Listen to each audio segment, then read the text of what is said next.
No, he would never dream of such a thing. Paul is a perfect little gentleman. Davy screwed his eyes tight shut and seemed to meditate on this for a time. Then he crawled up and put his arms about Anne's neck, snuggling his flushed little face down on her shoulder. Anne, don't you like me a little bit, even if I ain't a good boy like Paul? Indeed I do, said Anne sincerely.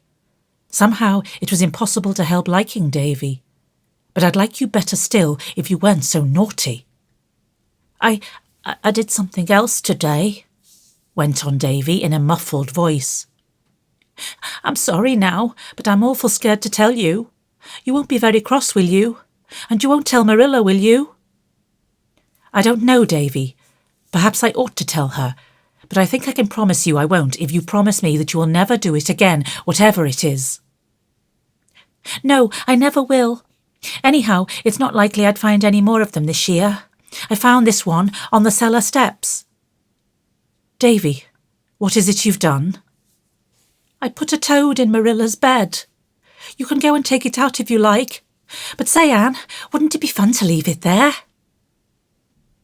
Davy Keith! Anne sprang from Davy's clinging arms and flew across the hall to Marilla's room. The bed was slightly rumpled. She threw back the blankets in nervous haste, and there in very truth was the toad, blinking at her from under a pillow. How can I carry that awful thing out? Moaned Anne with a shudder. The fire shovel suggested itself to her, and she crept down to get it while Marilla was busy in the pantry. Anne had her own troubles carrying that toad downstairs, for it hopped off the shovel 3 times, and once she thought she had lost it in the hall. When she finally deposited it in the cherry orchard, she drew a long breath of relief. If Marilla knew, she'd never feel safe getting into bed again in her life. I'm so glad that little sinner repented in time. There's Diana signalling to me from her window. I'm glad. I really feel a need of some diversion. For what with Anthony Pye in school and Davy Keith at home, my nerves have had about all they can endure for one day.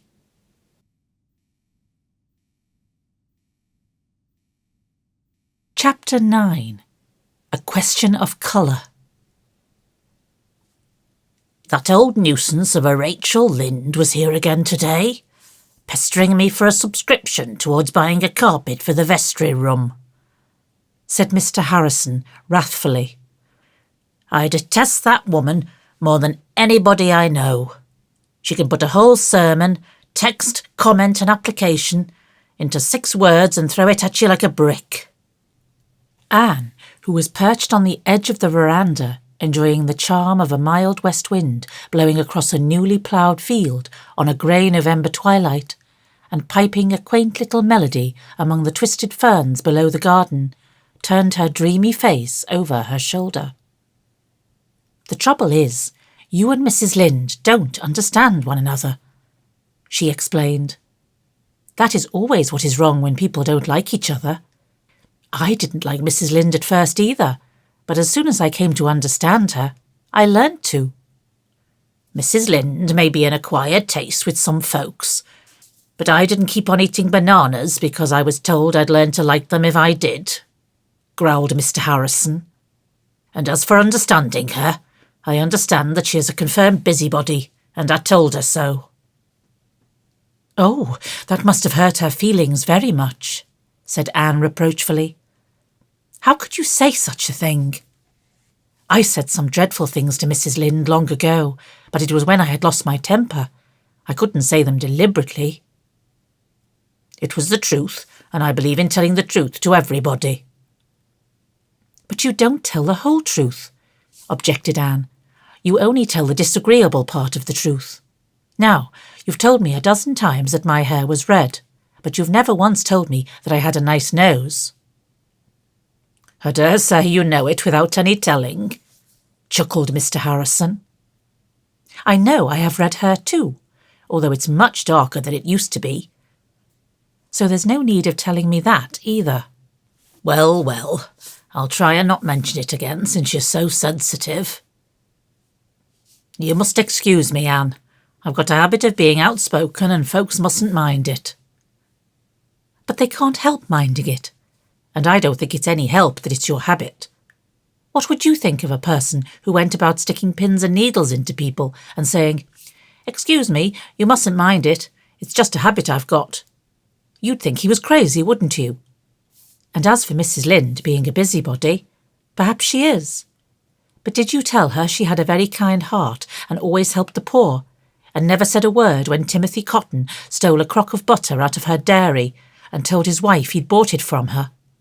Mrs. Cotton cussed it up to her the next time they met that it tasted of turnips, and Mrs. Lynde just said she was sorry it had turned out so poorly.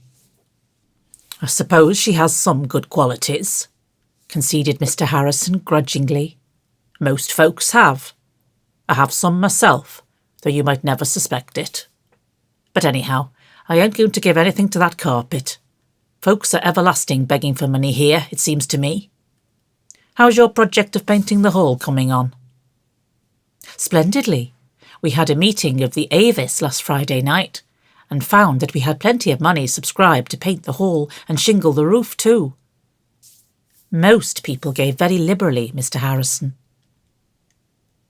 Anne was a sweet-souled lass, but she could instil some venom into innocent italics when occasion required. "What colour are you going to have it?" "We have decided on a very pretty green. The roof will be dark red, of course. Mr. Roger Pye is going to get the paint in town today." "Who's got the job?" "Mr. Joshua Pye of Carmody. He has nearly finished the shingling. We had to give him the contract, for every one of the Pyes, and there are 4 families, you know, said they wouldn't give a cent unless Joshua got it. They had subscribed $12 between them, and we thought that was too much to lose, although some people think we shouldn't have given in to the Pyes. Mrs. Lynde says they try to run everything." "The main question is, will this Joshua do his work well? If he does, I don't see that it matters whether his name is Pye or Pudding." "He has the reputation of being a good workman, though they say he's a very peculiar man. He hardly ever talks." "He's peculiar enough, all right, then," said Mr. Harrison dryly. "Or at least, folks here will call him so. I never was much of a talker till I came to Avonlea, and then I had to begin in self-defence, or Mrs. Lynde would have said I was dumb and started a subscription to have me taught sign language. You're not going yet, Anne?" "I must. I have some sewing to do for Dora this evening. Besides, Davy is probably breaking Marilla's heart with some new mischief by this time. This morning, the first thing he said was, 'Where does the dark go, Anne? I want to know.' I told him it went around to the other side of the world, but after breakfast he declared it didn't, that it went down the well. Marilla says she caught him hanging over the well box 4 times today, trying to reach down to the dark." "He's a limb," declared Mr. Harrison. "He came over here yesterday and pulled 6 feathers out of Ginger's tail before I could get in from the barn. The poor bird has been moping ever since. Those children must be a sight of trouble to you folks." "Everything that's worth having is some trouble," said Anne, secretly resolving to forgive Davy's next offence, whatever it might be, since he had avenged her on Ginger. Mr. Roger Pye brought the hall paint home that night, and Mr. Joshua Pye, a surly, taciturn man, began painting the next day. He was not disturbed in his task. The hall was situated on what was called the Lower Road. In late autumn, this road was always muddy and wet, and people going to Carmody travelled by the longer Upper Road. The hall was so closely surrounded by fir woods that it was invisible unless you were near it. Mr. Joshua Pye painted away in the solitude and independence that was so dear to his unsociable heart. Friday afternoon he finished his job and went home to Carmody. Soon after his departure, Mrs. Rachel Lynde drove by, having braved the mud of the Lower Road out of curiosity to see what the hall looked like in its new coat of paint. When she rounded the spruce curve, she saw. The sight affected Mrs. Lynde oddly. She dropped the reins, held up her hands, and said, "Gracious Providence!" She stared as if she could not believe her eyes. Then she laughed almost hysterically. "There must be some mistake. There must. I knew those pies would make a mess of things." Mrs. Lynn drove home, meeting several people on the road and stopping to tell them about the hall. The news flew like wildfire. Gilbert Blythe, poring over a textbook at home, heard it from his father's hired boy at sunset and rushed breathlessly to Green Gables, joined on the way by Fred Wright. They found Diana Barry, Jane Andrews and Anne Shirley, despair personified, at the yard gate of Green Gables, under the big leafless willows. "It isn't true, surely, Anne," exclaimed Gilbert. "It is true," answered Anne, looking like the muse of tragedy. "Mrs. Lynde called on her way from Carmody to tell me. Oh, it is simply dreadful. What is the use of trying to improve anything?" "What is dreadful?" asked Oliver Sloane, arriving at this moment with a bandbox he had brought from town for Marilla. "Haven't you heard?" said Jane wrathfully. "Well, it's simply this. Joshua Pye has gone and painted the hall blue instead of green. A deep, brilliant blue, the shade they use for painting carts and wheelbarrows. And Mrs. Lynde says it is the most hideous colour for a building, especially when combined with a red roof, that she ever saw or imagined. You could simply have knocked me down with a feather when I heard it. It's heartbreaking, after all the trouble we've had." "How on earth could such a mistake have happened?" wailed Diana. The blame of this unmerciful disaster was eventually narrowed down to the Pyes. The improvers had decided to use Morton Harris paints, and the Morton Harris paint cans were numbered according to a colour card. A purchaser chose his shade on the card and ordered by the accompanying number. Number 147 was the shade of green desired, and when Mr. Roger Pye sent word to the improvers by his son, John Andrew, that he was going to town and would get their paint for them, the improvers told John Andrew to tell his father to get 147. John Andrew always averred that he did so, but Mr. Roger Pye as stanchly declared that John Andrew told him 157, and there the matter stands to this day. That night there was a blank dismay in every Avonlea house where an improver lived. The gloom at Green Gables was so intense that it quenched even Davy. Anne wept and would not be comforted. "I must cry, even if I am almost 17, Marilla," she sobbed. "It is so mortifying, and it sounds the death knell of our society. We'll simply be laughed out of existence." In life, as in dreams, however, things often go by contraries. The Avonlea people did not laugh. They were too angry. Their money had gone to paint the hall, and consequently they felt themselves bitterly aggrieved by the mistake. Public indignation centred on the Pyes. Roger Pye and John Andrew had bungled the matter between them. And as for Joshua Pye, he must be a born fool not to suspect there was something wrong when he opened the cans and saw the colour of the paint. Joshua Pye, when thus animadverted upon, retorted that the Avonlea taste in colours was no business of his, whatever his private opinion might be. He had been hired to paint the hall, not to talk about it, and he meant to have his money for it.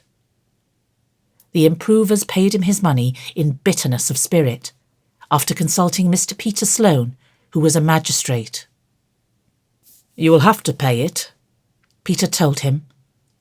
"You can't hold him responsible for the mistake, since he claims he was never told what the colour was supposed to be, but just given the cans and told to go ahead. But it is a burning shame, and that hall certainly does look awful." The luckless improvers expected that Avonlea would be more prejudiced than ever against them. But instead, public sympathy veered around in their favour. People thought the eager, enthusiastic little band who had worked so hard for their object had been badly used. Mrs. Lynde told them to keep on and show the Pyes that there really were people in the world who could do things without making a muddle of them. Mr. Major Spencer sent them word that he would clean out all the stumps along the road front of his farm and seed it down with grass at his own expense. And Mrs. Hiram Sloane called at the school one day and beckoned Anne mysteriously out into the porch to tell her that if the society wanted to make a geranium bed at the crossroads in the spring, they needn't be afraid of her cow, for she would see that the marauding animal was kept within safe bounds.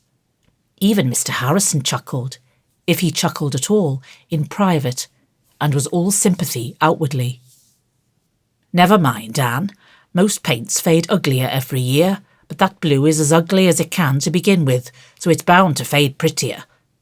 And the roof is shingled and painted all right. Folks will be able to sit in the hall after this without being leaked on. You've accomplished so much anyhow." "But Avonlea's Blue Hall will be a byword by all the neighbouring settlements from this time out," said Anne bitterly. And it must be confessed that it was.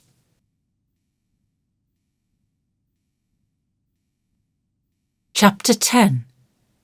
Davy in Search of a Sensation. Anne, walking home from school through the birch path one November afternoon, felt convinced afresh that life was a very wonderful thing. The day had been a good day. All had gone well in her little kingdom. St. Clair Donnell had not fought any of the other boys over the question of his name. Prilly Rogerson's face had been so puffed up from the effects of toothache that she did not once try to coquette with the boys in her vicinity.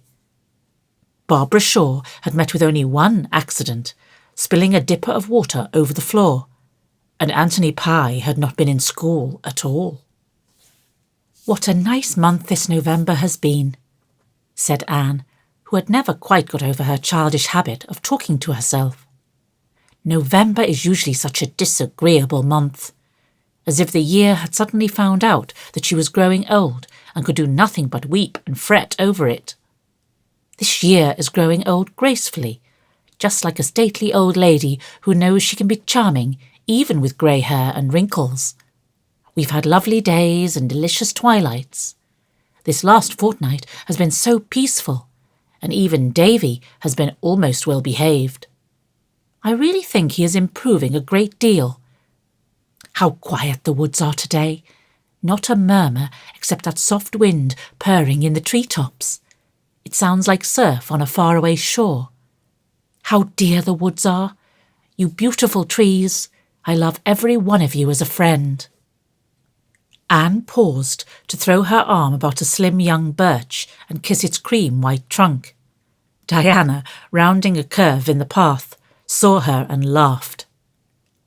"Anne Shirley, you're only pretending to be grown up. I believe when you're alone, you're as much a little girl as you ever were." "Well, one can't get over the habit of being a little girl all at once," said Anne gaily. "You see, I was little for 14 years, and I've only been grown up-ish for scarcely 3. I'm sure I shall always feel like a child in the woods. These walks home from school are almost the only time I have for dreaming, except the half-hour or so before I go to sleep. I'm so busy with teaching and studying and helping Marilla with the twins that I haven't another moment for imagining things. You don't know what splendid adventures I have for a little while after I go to bed in the east gable every night. I always imagine I'm something very brilliant and triumphant and splendid, a great prima donna or a Red Cross nurse or a queen. Last night I was a queen. It's really splendid to imagine you are a queen. You have all the fun of it without any of the inconveniences, and you can stop being a queen whenever you want to, which you couldn't in real life. But here in the woods I like best to imagine quite different things. I'm a dryad living in an old pine, or a little brown wood elf hiding under a crinkled leaf. That white birch you caught me kissing is a sister of mine. The only difference is she's a tree and I'm a girl, but that's no real difference. Where are you going, Diana? Down to the Dixons. I promised to help Alberta cut out her new dress. Can't you walk down in the evening, Anne, and come home with me? I might. "Since Fred Wright is away in town," said Anne with a rather too innocent face. Diana blushed, tossed her head and walked on.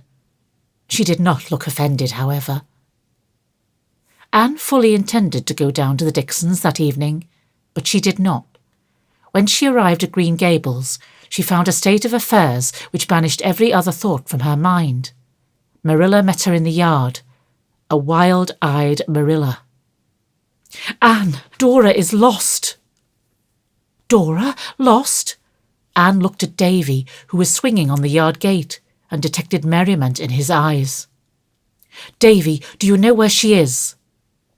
"No, I don't," said Davy stoutly. "I haven't seen her since dinner time. Cross my heart." "I've been away ever since 1 o'clock," said Marilla. "Thomas Lynde took sick all of a sudden, and Rachel sent up for me to go at once. When I left here, Dora was playing with her doll in the kitchen, and Davy was making mud pies behind the barn. I only got home half an hour ago, and no Dora to be seen. Davy declares he never saw her since I left." "Neither I did," avowed Davy solemnly. "She must be somewhere around," said Anne. "She would never wander far away alone. You know how timid she is. Perhaps she has fallen asleep in one of the rooms." Marilla shook her head. "I've hunted the whole house through, but she may be in some of the buildings." A thorough search followed. Every corner of house, yard, and outbuildings was ransacked by those two distracted people. Anne roved the orchards and the haunted wood, calling Dora's name. Marilla took a candle and explored the cellar. Davy accompanied each of them in turn, and was fertile in thinking of places where Dora could possibly be. Finally, they met again in the yard. "It's a most mysterious thing," groaned Marilla. "Where can she be?" said Anne miserably. "Maybe she's tumbled into the well," suggested Davy cheerfully. Anne and Marilla looked fearfully into each other's eyes. The thought had been with them both through their entire search, but neither had dared to put it into words. She might have," whispered Marilla. Anne, feeling faint and sick, went to the well box and peered over. The bucket sat on the shelf inside. Far down below was a little glimmer of still water. The Cuthbert well was the deepest in Avonlea. If Dora... But Anne could not face the idea. She shuddered and turned away. "Run across for Mr. Harrison," said Marilla, wringing her hands. "Mr. Harrison and John Henry are both away. They went to town today. I'll go for Mr. Barry." Mr. Barry came back with Anne, carrying a coil of rope to which was attached a claw-like instrument that had been the business end of a grubbing fork. Marilla and Anne stood by, cold and shaken with horror and dread, while Mr. Barry dragged the well, and Davy, astride the gate, watched the group with a face indicative of huge enjoyment. Finally, Mr. Barry shook his head with a relieved air. "She can't be down there. It's a mighty curious thing where she could have got to, though. Look here, young man. Are you sure you've no idea where your sister is?" "I've told you a dozen times that I haven't," said Davy with an injured air. "Maybe a tramp come and stole her." "Nonsense," said Marilla sharply, relieved from her horrible fear of the well. "Anne, do you suppose she could have strayed over to Mr. Harrison's? She has always been talking about his parrot ever since that time you took her over." "I can't believe Dora would venture so far alone, but I'll go over and see," said Anne. Nobody was looking at Davy just then, or it would have been seen that a very decided change came over his face. He quietly slipped off the gate and ran, as fast as his fat legs could carry him, to the barn. Anne hastened across the fields to the Harrison establishment in no very hopeful frame of mind. The house was locked, the window shades were down, and there was no sign of anything living about the place. She stood on the veranda and called Dora loudly. Ginger, in the kitchen behind her, shrieked and swore with sudden fierceness. But between his outbursts, Anne heard a plaintive cry from the little building in the yard, which served Mr. Harrison as a tool house. Anne flew to the door, unhasped it, and caught up a small mortal with a tear-stained face who was sitting forlornly on an upturned nail keg. "Oh, Dora! Dora, what a fright you have given us! How came you to be here?" "Davy and I came over to see Ginger," sobbed Dora. "But we couldn't see him after all. Only Davy made him swear by kicking the door, and then Davy brought me here and run out and shut the door, and I couldn't get out. I cried and cried. I was frightened, and oh, I'm so hungry and cold. And I thought you'd never come, Anne." "Davy!" But Anne could say no more. She carried Dora home with a heavy heart. Her joy at finding the child safe and sound was drowned out in the pain caused by Davy's behaviour. The freak of shutting Dora up might easily have been pardoned. But Davy had told falsehoods, downright cold-blooded falsehoods about it. That was the ugly fact, and Anne could not shut her eyes to it. She could have sat down and cried with sheer disappointment. She had grown to love Davy dearly, how dearly she had not known until this minute, and it hurt her unbearably to discover that he was guilty of deliberate falsehood. Marilla listened to Anne's tale in a silence that boded no good, Davy would. Mr. Barry laughed and advised that Davy be summarily dealt with. When he had gone home, Anne soothed and warmed the sobbing, shivering Dora, got her supper and put her to bed. Then she returned to the kitchen just as Marilla came grimly in, leading, or rather pulling, the reluctant, cobwebby Davy, whom she had just found hidden away in the darkest corner of the stable. She jerked him to the mat on the middle of the floor and then went and sat down by the east window. Anne was sitting limply by the west window. Between them stood the culprit. His back was toward Marilla, and it was a meek, subdued, frightened back. But his face was toward Anne, and although it was a little shamefaced, there was a gleam of comradeship in Davy's eyes, as if he knew he had done wrong and was going to be punished for it, but could count on a laugh over it all with Anne later on.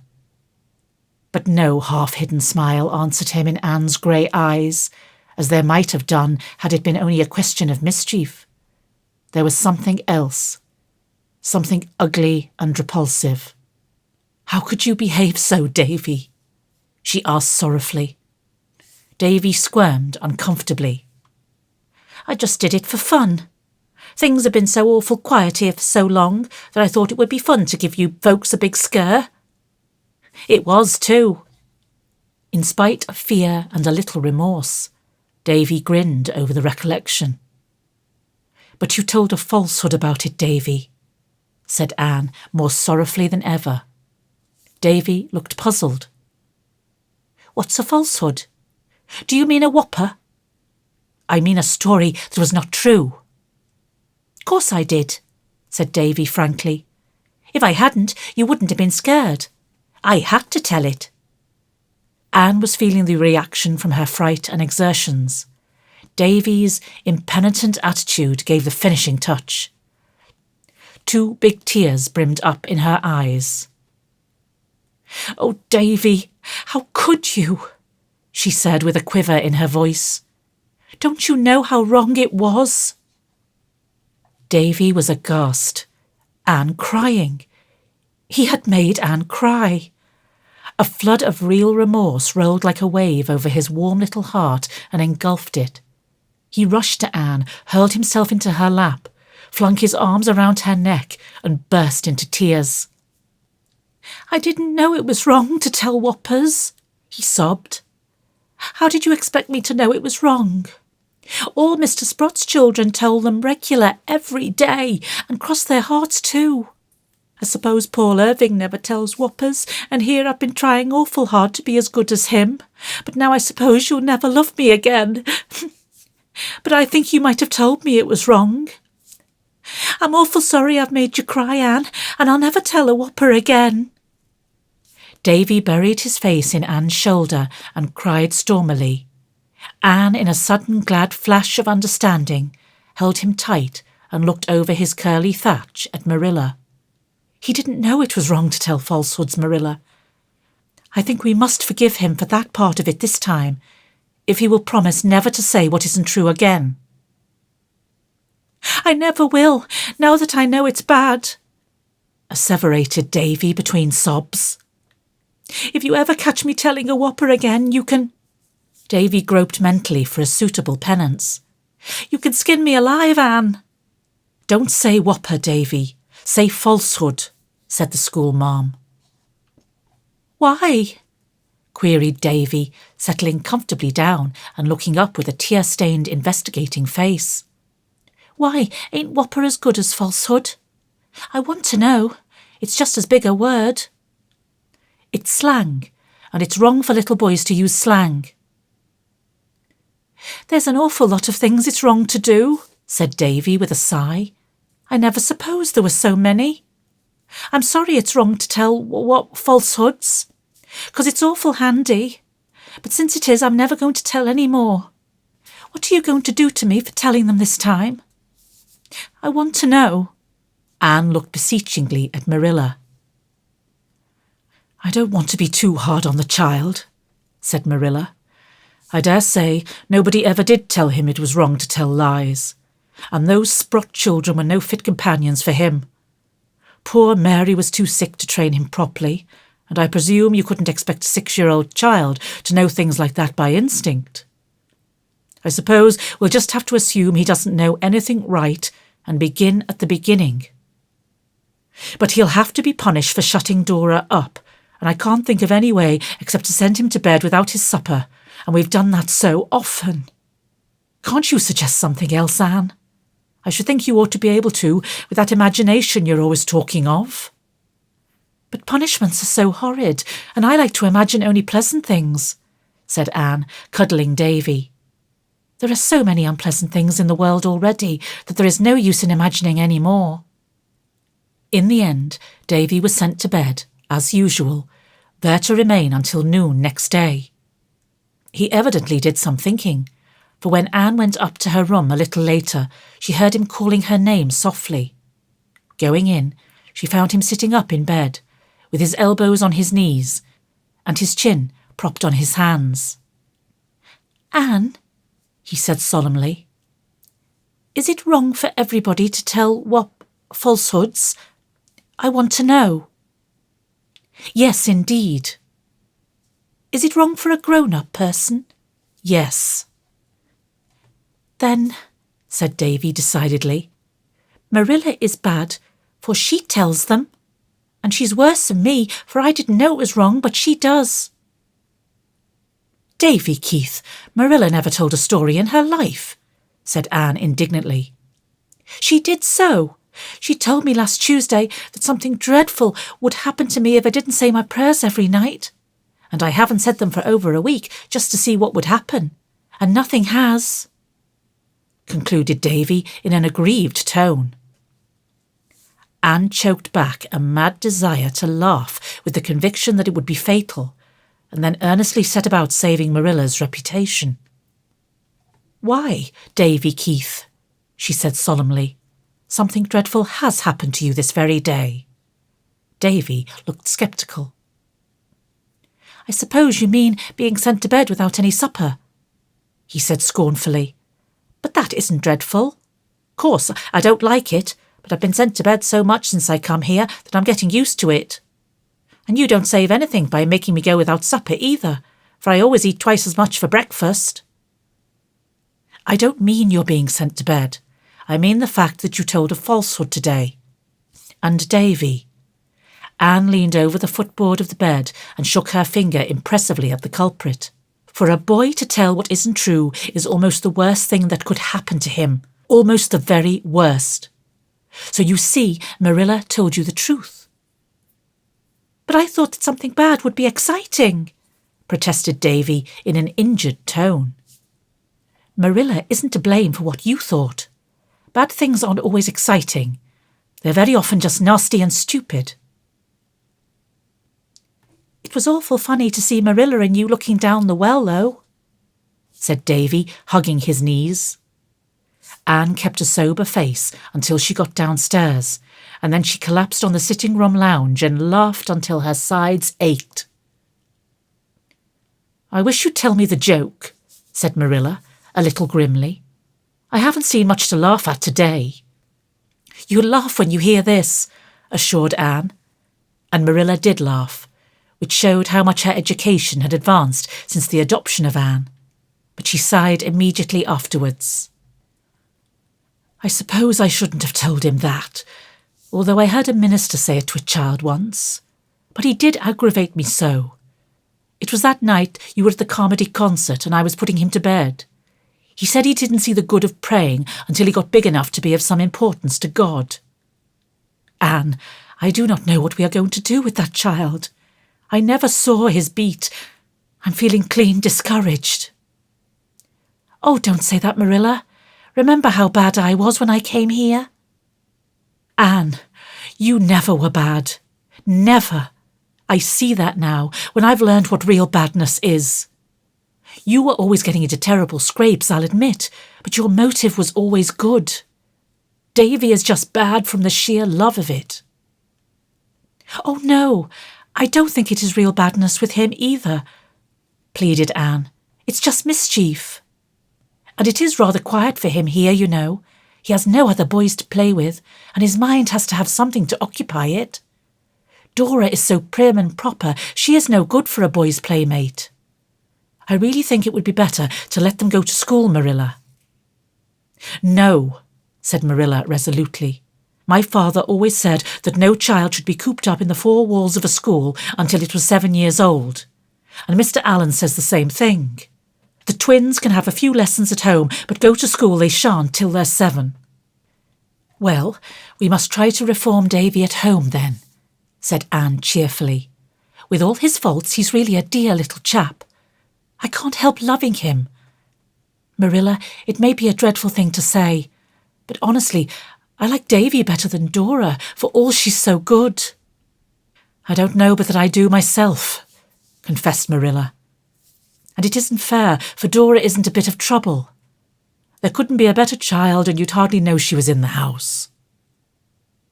"Dora is too good," said Anne. "She'd behave just as well if there wasn't a soul to tell her what to do. She was born already brought up, so she doesn't need us. And I think," concluded Anne, hitting on a very vital truth, "that we always love best the people who need us. Davy needs us badly." "He certainly needs something," agreed Marilla. "Rachel Lynde would say it was a good spanking."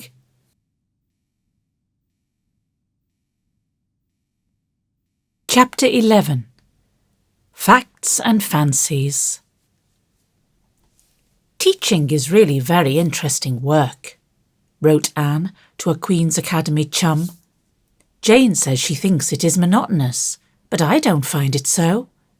Something funny is almost sure to happen every day, and the children say such amusing things. Jane says she punishes her pupils when they make funny speeches, which is probably why she finds teaching monotonous. This afternoon, little Jimmy Andrews was trying to spell speckled and couldn't manage it. 'Well,' he said finally, 'I can't spell it, but I know what it means.' 'What?' I asked. 'St. Clair Donnell's face, miss.' St. Clair is certainly very much freckled, though I tried to prevent the others from commenting on it. For I was freckled once, and well do I remember it. But I don't think St. Clair minds.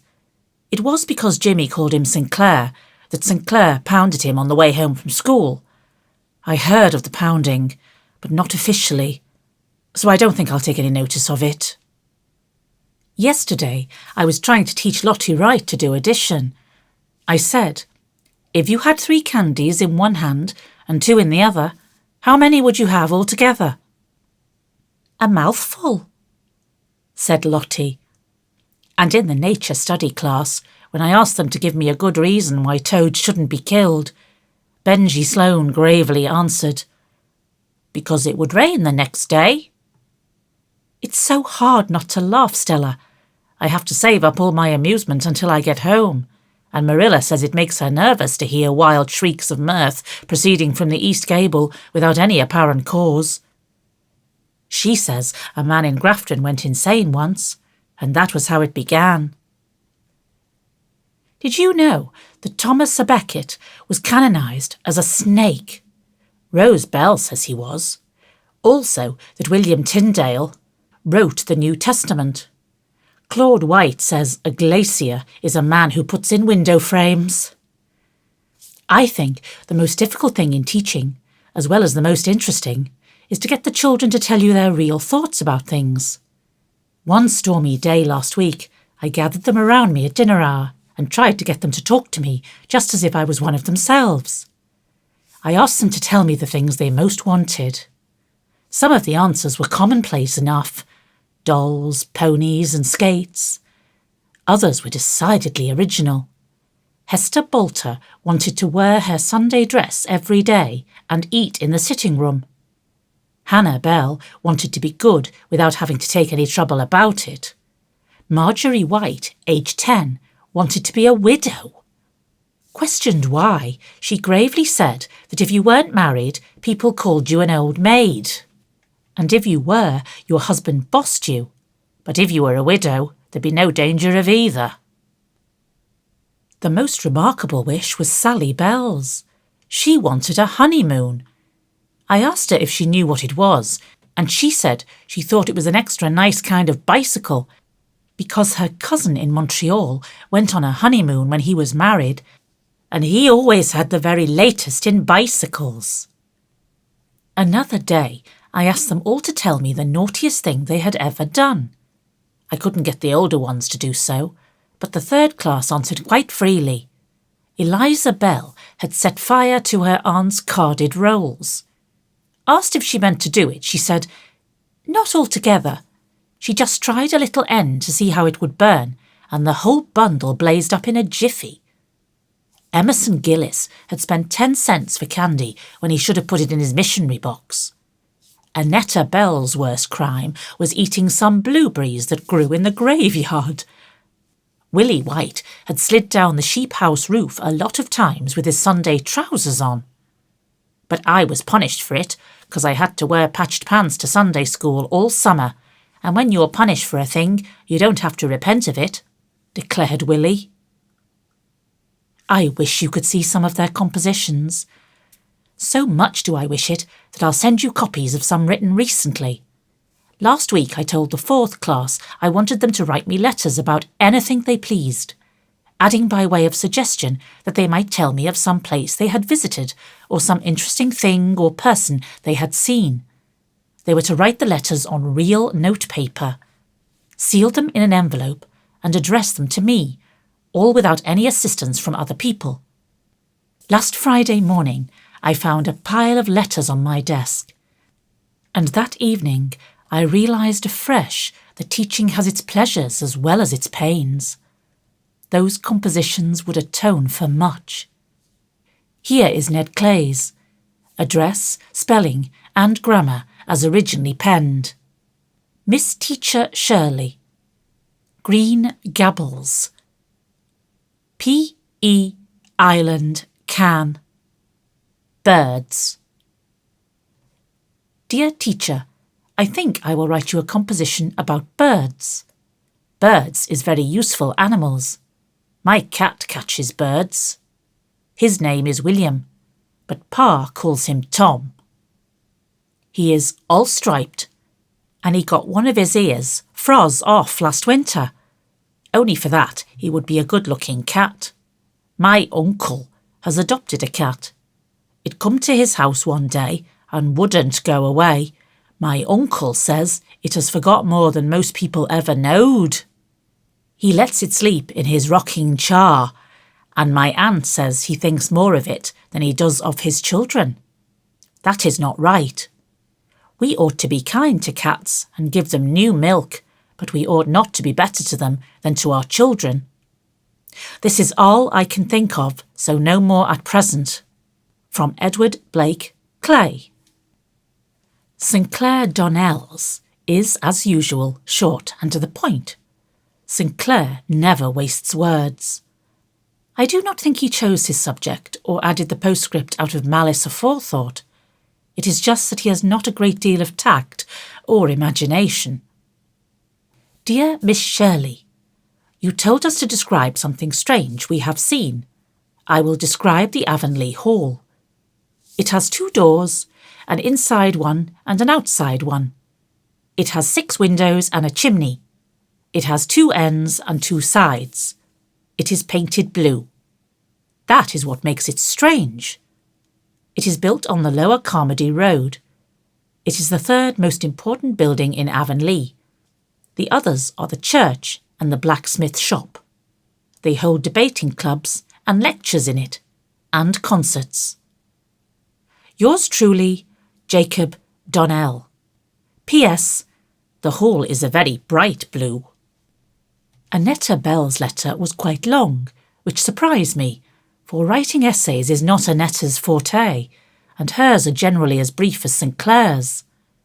Annetta is a quiet little puss and a model of good behaviour, but there isn't a shadow of originality in her. Here is her letter. Dearest teacher, I think I will write you a letter to tell you how much I love you. I love you with my whole heart and soul and mind, and all there is of me to love, and I want to serve you forever. It would be my highest privilege. That is why I try so hard to be good in school and learn my lessons. You are so beautiful, my teacher. Your voice is like music, and your eyes are like pansies when the dew is on them. You are like a tall, stately queen. Your hair is like rippling gold. Anthony Pye says it is red, but you needn't pay any attention to Anthony. I have only known you for a few months, but I cannot realise that there was ever a time when I did not know you, when you had not come into my life to bless and hallow it. I will always look back to this year as the most wonderful in my life because it brought you to me. Besides, it's the year we moved to Avonlea from Newbridge. My love for you has made my life very rich, and it has kept me from much of harm and evil. I owe this all to you, my sweetest teacher. I shall never forget how sweet you looked the last time I saw you in that black dress with flowers in your hair. I shall see you like that forever, even when we are both old and grey. You will always be young and fair to me, dearest teacher. I am thinking of you all the time, in the morning and at the noontide and at the twilight. I love you when you laugh and when you sigh, even when you look disdainful. I never saw you look cross, though Anthony Pye says you always look so, but I don't wonder you look cross at him, for he deserves it. I love you in every dress. You seem more adorable in each new dress than the last. Dearest teacher, good night. The sun has set and the stars are shining. Stars that are as bright and beautiful as your eyes. I kiss your hands and face, my sweet. May God watch over you and protect you from all harm. Your affectionate pupil, Annetta Bell. This extraordinary letter puzzled me not a little. I knew Annetta couldn't have composed it any more than she could fly. When I went to school the next day, I took her for a walk down to the brook at recess and asked her to tell me the truth about the letter. Annetta cried and fessed up freely. She said she had never written a letter and she didn't know how to or what to say, but there was a bundle of love letters in her mother's top bureau drawer, which had been written to her by an old beau. It wasn't father, sobbed Annetta. It was someone who was studying for a minister, and so he could write lovely letters. But Ma didn't marry him after all. She said she couldn't make out what he was driving at half the time. But I thought the letters were sweet, and I'd just copy things out of them here and there to write you. I put teacher where he put lady, and I put in something of my own when I could think of it, and I changed some words. I put dress in place of mood. I didn't know just what a mood was, but I supposed it was something to wear. I didn't suppose you'd know the difference. I don't see how you found out it wasn't all mine. You must be awful clever, teacher. I told Annetta it was very wrong to copy another person's letter and pass it off as her own, but I'm afraid that all Annetta repented of was being found out. And I do love you, teacher, she sobbed. It was all true, even if the minister wrote it first. I do love you with all my heart. It's very difficult to scold anybody properly under such circumstances. Here is Barbara Shaw's letter. I can't reproduce the blots of the original. Dear teacher, you said we might write about a visit. I never visited but once. It was at my Aunt Mary's last winter. My Aunt Mary is a very particular woman and a great housekeeper. The first night I was there, we were at tea. I knocked over a jug and broke it. Aunt Mary said she had had that jug ever since she was married and nobody had ever broken it before. When I got up, I stepped on her dress and all the gathers tore out of her skirt. The next morning when I got up, I hit the pitcher against the basin and cracked them both, and I upset a cup of tea on the tablecloth at breakfast. When I was helping Aunt Mary with the dinner dishes, I dropped a china plate and it smashed. That evening, I fell downstairs and sprained my ankle and had to stay in bed for a week. I heard Aunt Mary tell Uncle Joseph it was a mercy or I'd have broken everything in the house. When I got better, it was time to go home. I don't like visiting very much. I like going to school better, especially since I came to Avonlea. Yours respectfully, Barbara Shaw. Willie Whites began. Respected Miss, I want to tell you about my very brave aunt. She lives in Ontario, and one day she went out to the barn and saw a dog in the yard. The dog had no business there, so she got a stick and whacked him hard and drove him into the barn and shut him up. Pretty soon a man came looking for an menagerie lion. Query, did Willie mean a menagerie lion? That had run away from a circus. And it turned out that the dog was a lion, and my very brave aunt had drove him into a barn with a stick. It was a wonder she was not ate up, but she was very brave. Emerson Gillis says if she thought it was a dog, she wasn't any braver than if it was really a dog. But Emerson is jealous because he hasn't got a brave aunt himself. Nothing but uncles. I have kept the best for the last. You laugh at me because I think Paul is a genius, but I am sure his letter will convince you that he is a very uncommon child. Paul lives away down near the shore with his grandmother, and he has no playmates, no real playmates. You remember our school management professor told us that we must not have favourites among our pupils. But I can't help loving Paul Irving the best of all mine.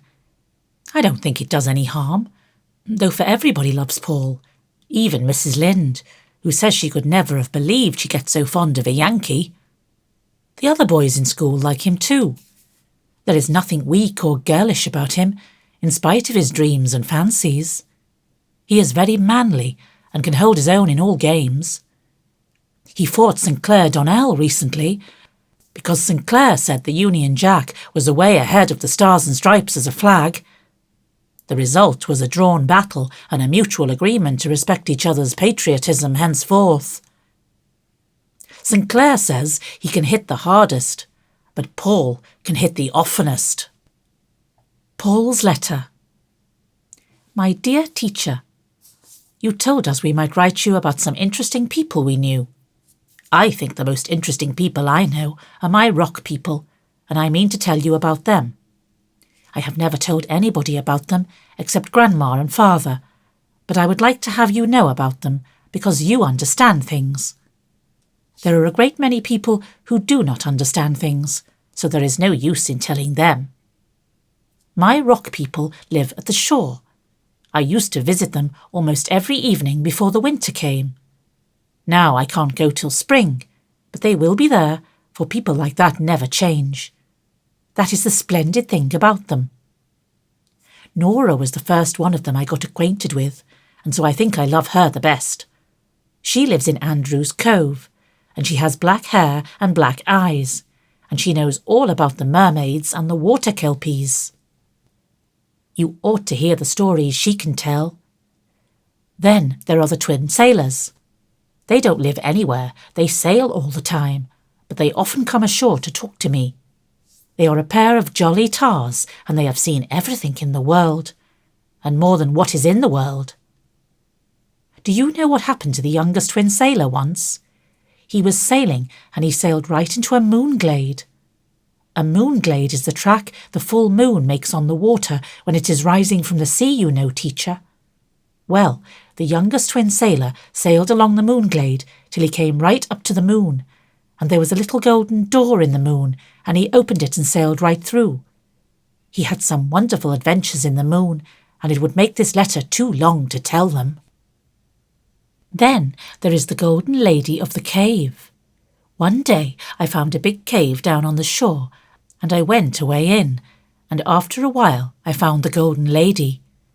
She has golden hair right down to her feet, and her dress is all glittering and glistening like gold that is alive. And she has a golden harp and plays on it all day long. You can hear the music any time along shore if you listen carefully, but most people would think it was only the wind among the rocks. I've never told Nora about the Golden Lady. I was afraid it might hurt her feelings. It even hurt her feelings if I talked too long with the twin sailors. I always met the twin sailors at the Striped Rocks. The youngest twin sailor is very good-tempered, but the oldest twin sailor can look dreadfully fierce at times. I have my suspicions about that oldest twin. I believe he'd be a pirate if he dared. There's really something very mysterious about him. He swore once, and I told him if he ever did it again, he needn't come ashore to talk to me, because I'd promised Grandmother I'd never associate with anybody that swore. He was pretty well scared, I can tell you, and he said if I would forgive him, he would take me to the sunset. So the next evening, when I was sitting on the Striped Rocks, the oldest twin came sailing over the sea in an enchanted boat, and I got in her. The boat was all pearly and rainbowy, like the inside of the mussel shells, and her sail was like moonshine. Well, we sailed right across to the sunset. Think of that, teacher. I've been in the sunset. And what do you suppose it is? The sunset is a land all flowers. We sailed into a great garden, and the clouds are beds of flowers. We sailed into a great harbour, all the colour of gold, and I stepped right out of the boat on a big meadow, all covered with buttercups as big as roses. I stayed there for ever so long. It seemed nearly a year, but the oldest twin said it was only a few minutes. You see, in the sunset land, the time is ever so much longer than it is here. Your loving pupil, Paul Irving. P.S. Of course, this letter isn't really true, teacher. P.I.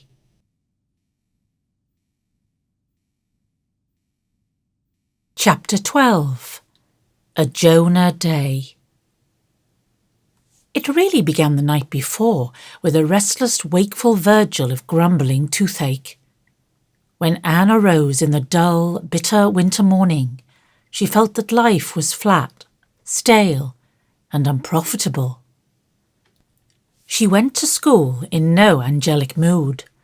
Her cheek was swollen and her face ached. The schoolroom was cold and smoky, for the fire refused to burn, and the children were huddled about it in shivering groups. Anne sent them to their seats with a sharper tone than she had ever used before. Anthony Pye strutted to his with his usual impertinent swagger, and she saw him whisper something to his seatmate and then glance at her with a grin. Never, so as it seemed to Anne, had there been so many squeaky pencils as there were that morning. And when Barbara Shaw came up to the desk with a sum, she tripped over the coal scuttle with disastrous results. The coal rolled to every part of the room. Her slate was broken into fragments, and when she picked herself up, her face, stained with coal dust, sent the boys into roars of laughter. Anne turned from the second reader class, which she was hearing. Really, Barbara, she said icily. "If you cannot move without falling over something, you'd better remain in your seat. It is positively disgraceful for a girl of your age to be so awkward." Poor Barbara stumbled back to her desk, her tears combining with the coal dust to produce an effect truly grotesque. Never before had her beloved, sympathetic teacher spoken to her in such a tone or fashion, and Barbara was heartbroken. Anne herself felt a prick of conscience, but it only served to increase her mental irritation, and the second reader class remember that lesson yet, as well as the unmerciful infliction of arithmetic that followed. Just as Anne was snapping the sums out, St. Clair Donnell arrived breathlessly. "You are half an hour late, St. Clair," Anne reminded him frigidly. "Why is this?" "Please, miss, I had to help Ma make a pudding for dinner, 'cause we're expecting company, and Clarice Almira's sick," was St. Clair's answer, given in a perfectly respectful voice, but nevertheless provocative of great mirth among his mates. "Take your seat and work out the 6 problems on page 84 of your arithmetic for punishment," said Anne. St. Clair looked rather amazed at her tone, but he went meekly to his desk and took out his slate. Then he stealthily passed a small parcel to Joe Sloane across the aisle. Anne caught him in the act and jumped to a fatal conclusion about that parcel. Old Mrs. Hiram Sloane had lately taken to making and selling nut cakes by way of adding to her scanty income. The cakes were specially tempting to small boys, and for several weeks Anne had not a little trouble in regard to them. On their way to school, the boys would invest their spare cash at Mrs. Hiram's, bringing the cakes along with them to school, and if possible eat them and treat their mates during school hours. Anne had warned them that if they brought any more cakes to school, they would be confiscated, and yet here was St. Clair Donnell coolly passing a parcel of them, wrapped up in the blue and white striped paper Mrs. Hiram used, under her very eyes. "Joseph," said Anne quietly, "bring that parcel here." Joe, startled and abashed, obeyed. He was a fat urchin who always blushed and stuttered when he was frightened. Never did anybody look more guilty than poor Joe at that moment. "Throw it into the fire," said Anne. Joe looked very blank. Please, miss, he began. "Do as I tell you, Joseph, without any words about it." But, miss, there, gasped Joe in desperation. "Joseph, are you going to obey me, or are you not?" said Anne. A bolder and more self-possessed lad than Joe Sloane would have been overawed by her tone and the dangerous flash of her eyes. This was a new Anne whom none of her pupils had ever seen before. Joe, with an agonised glance at St. Clair, went to the stove, opened the big square front door, and threw the blue and white parcel in, before St. Clair, who had sprung to his feet, could utter a word. Then he dodged back just in time. For a few moments, the terrified occupants of Avonlea School did not know whether it was an earthquake or a volcanic explosion that had occurred. The innocent-looking parcel, which Anne had rashly supposed to contain Mrs. Hiram's nutcakes, really held an assortment of firecrackers and pinwheels, for which Warren Sloane had sent to town by St. Clair Donnell's father the day before, intending to have a birthday celebration that evening. The crackers went off in a thunderclap of noise, and the pinwheels, bursting out of the door, spun madly round the room, hissing and spluttering. Anne dropped into her chair, white with dismay, and all the girls climbed shrieking upon their desks. Joe Sloane stood as one transfixed in the midst of the commotion, and St. Clair, helpless with laughter, rocked to and fro in the aisle. Prilly Rogerson fainted, and Annetta Bell went into hysterics. It seemed a long time, although it was really only a few minutes before the last pinwheel subsided. Anne, recovering herself, sprang to open doors and windows and let out the gas and smoke which filled the room. Then she helped the girls carry the unconscious Prilly into the porch, where Barbara Shaw, in an agony of desire to be useful, poured a pailful of half-frozen water over Prilly's face and shoulders before anyone could stop her. It was a full hour before quiet was restored, but it was a quiet that might be felt. Everybody realised that even the explosion had not cleared the teacher's mental atmosphere. Nobody, except Anthony Pye, dared whisper a word. Ned Clay accidentally squeaked his pencil while working a sum, caught Anne's eye and wished the floor would open and swallow him up. The geography class were whisked through the continent with a speed that made them dizzy. The grammar class were parsed and analysed within an inch of their lives. Chester Sloane, spelling odoriferous with 2 F's, was made to feel that he could never live down the disgrace of it, either in this world or that which is to come. Anne knew that she had made herself ridiculous, and that the incident would be laughed over that night at a score of tea-tables. But the knowledge only angered her further. In a calmer mood, she could have carried off the situation with a laugh, but now that was impossible, so she ignored it in icy disdain. When Anne returned to the school after dinner, all the children were as usual in their seats, and every face was bent studiously over a desk, except Anthony Pye's. He peered across his book at Anne, his black eyes sparkling with curiosity and mockery. Anne twitched open the drawer of her desk in search of chalk, and under her very hand a lively mouse sprang out of the drawer, scampered over the desk, and leaped to the floor. Anne screamed and sprang back, as if it had been a snake, and Anthony Pye laughed aloud. Then a silence fell, a very creepy, uncomfortable silence. Annetta Bell was of 2 minds whether to go into hysterics again or not, especially as she didn't know just where the mouse had gone. But she decided not to.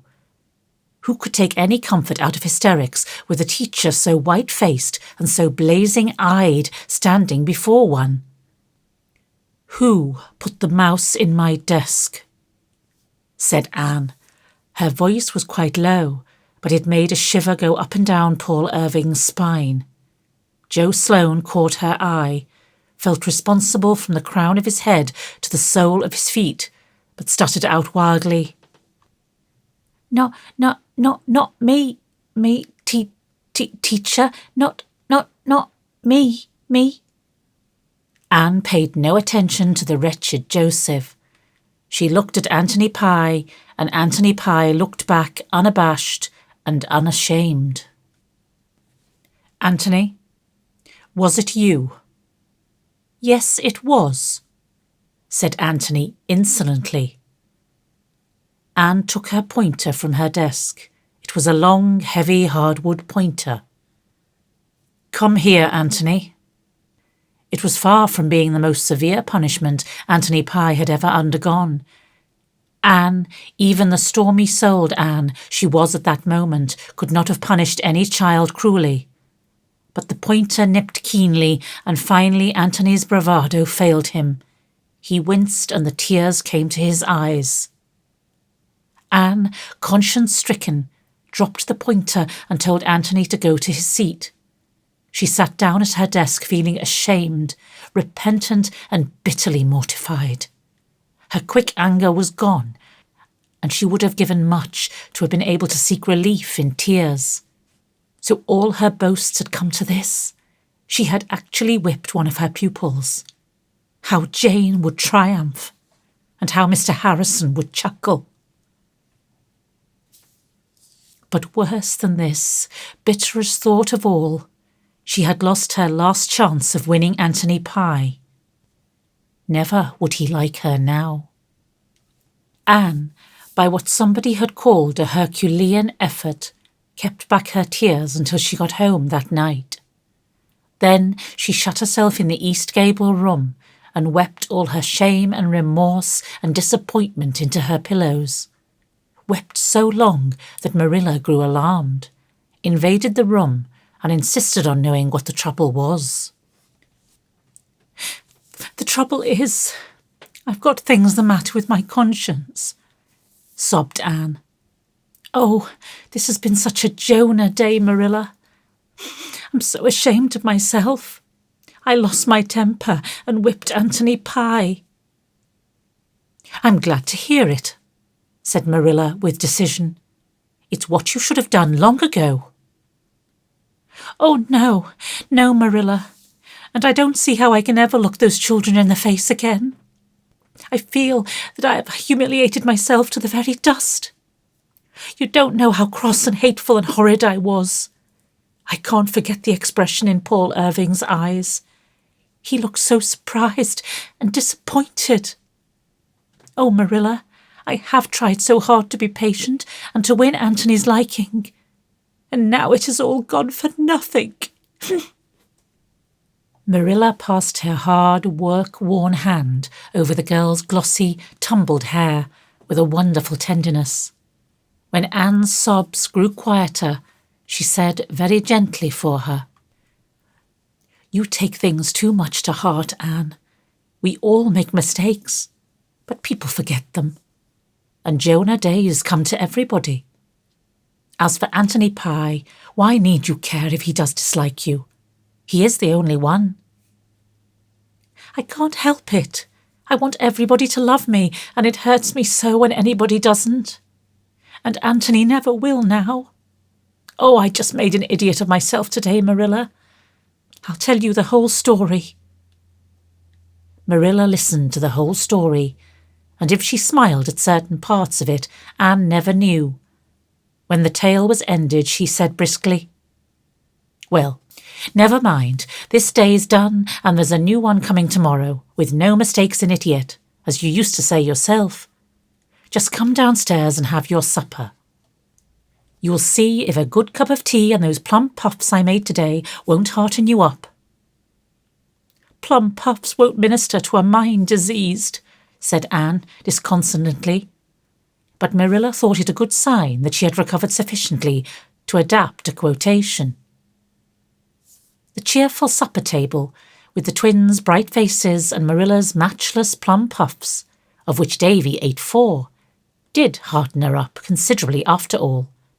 She had a good sleep that night and awakened in the morning to find herself and the world transformed. It had snowed softly and thickly all through the hours of darkness, and the beautiful whiteness, glittering in the frosty sunshine, looked like a mantle of charity cast over all the mistakes and humiliations of the past.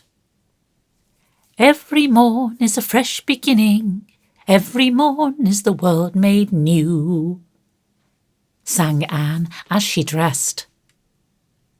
Owing to the snow, she had to go around by the road to school, and she thought it was certainly an impish coincidence that Anthony Pye should come ploughing along just as she left the Green Gables lane. She felt as guilty as if their positions were reversed, but to her unspeakable astonishment, Anthony not only lifted his cap, which he had never done before, but said easily, "Kind of bad walking, ain't it? Can I take those books for you, teacher?" Anne surrendered her books and wondered if she could possibly be awake.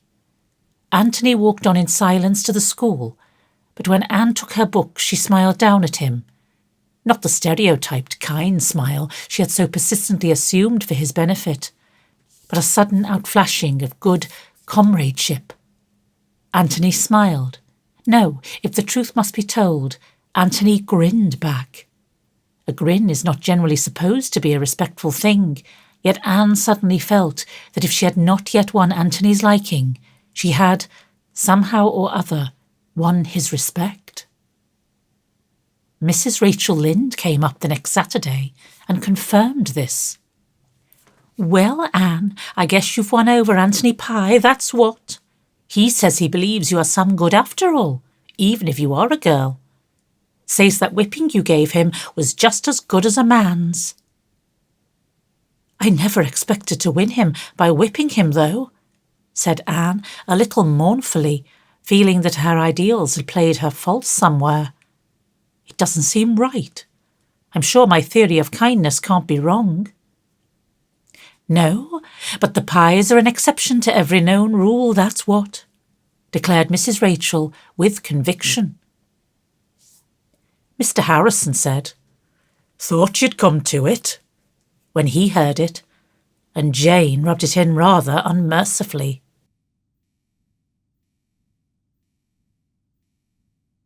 Chapter 13. A Golden Picnic. Anne, on her way to Orchard Slope, met Diana, bound for Green Gables, just where the mossy old log bridge spanned the brook below the haunted wood, and they sat down by the margin of the Dryad's bubble, where tiny ferns were unrolling like curly-headed green pixie folk wakening up from a nap. "I was just on my way over to invite you to help me celebrate my birthday on Saturday," said Anne. "Your birthday? But your birthday was in March." "That wasn't my fault," laughed Anne. "If my parents had consulted me, it would never have happened then. I should have chosen to be born in spring, of course. It must be delightful to come into the world with the mayflowers and violets. You would always feel that you were their foster sister. But since I didn't, the next best thing is to celebrate my birthday in the spring. Priscilla is coming over Saturday, and Jane will be home. We'll all four start off to the woods and spend a golden day making the acquaintance of the spring. We none of us really know her yet, but we'll meet her back there, as we never can anywhere else. I want to explore all those fields and lonely places anyhow. I have a conviction that there are scores of beautiful nooks there that have never really been seen, although they may have been looked at. We'll make friends with wind and sky and sun and bring home the spring in our hearts."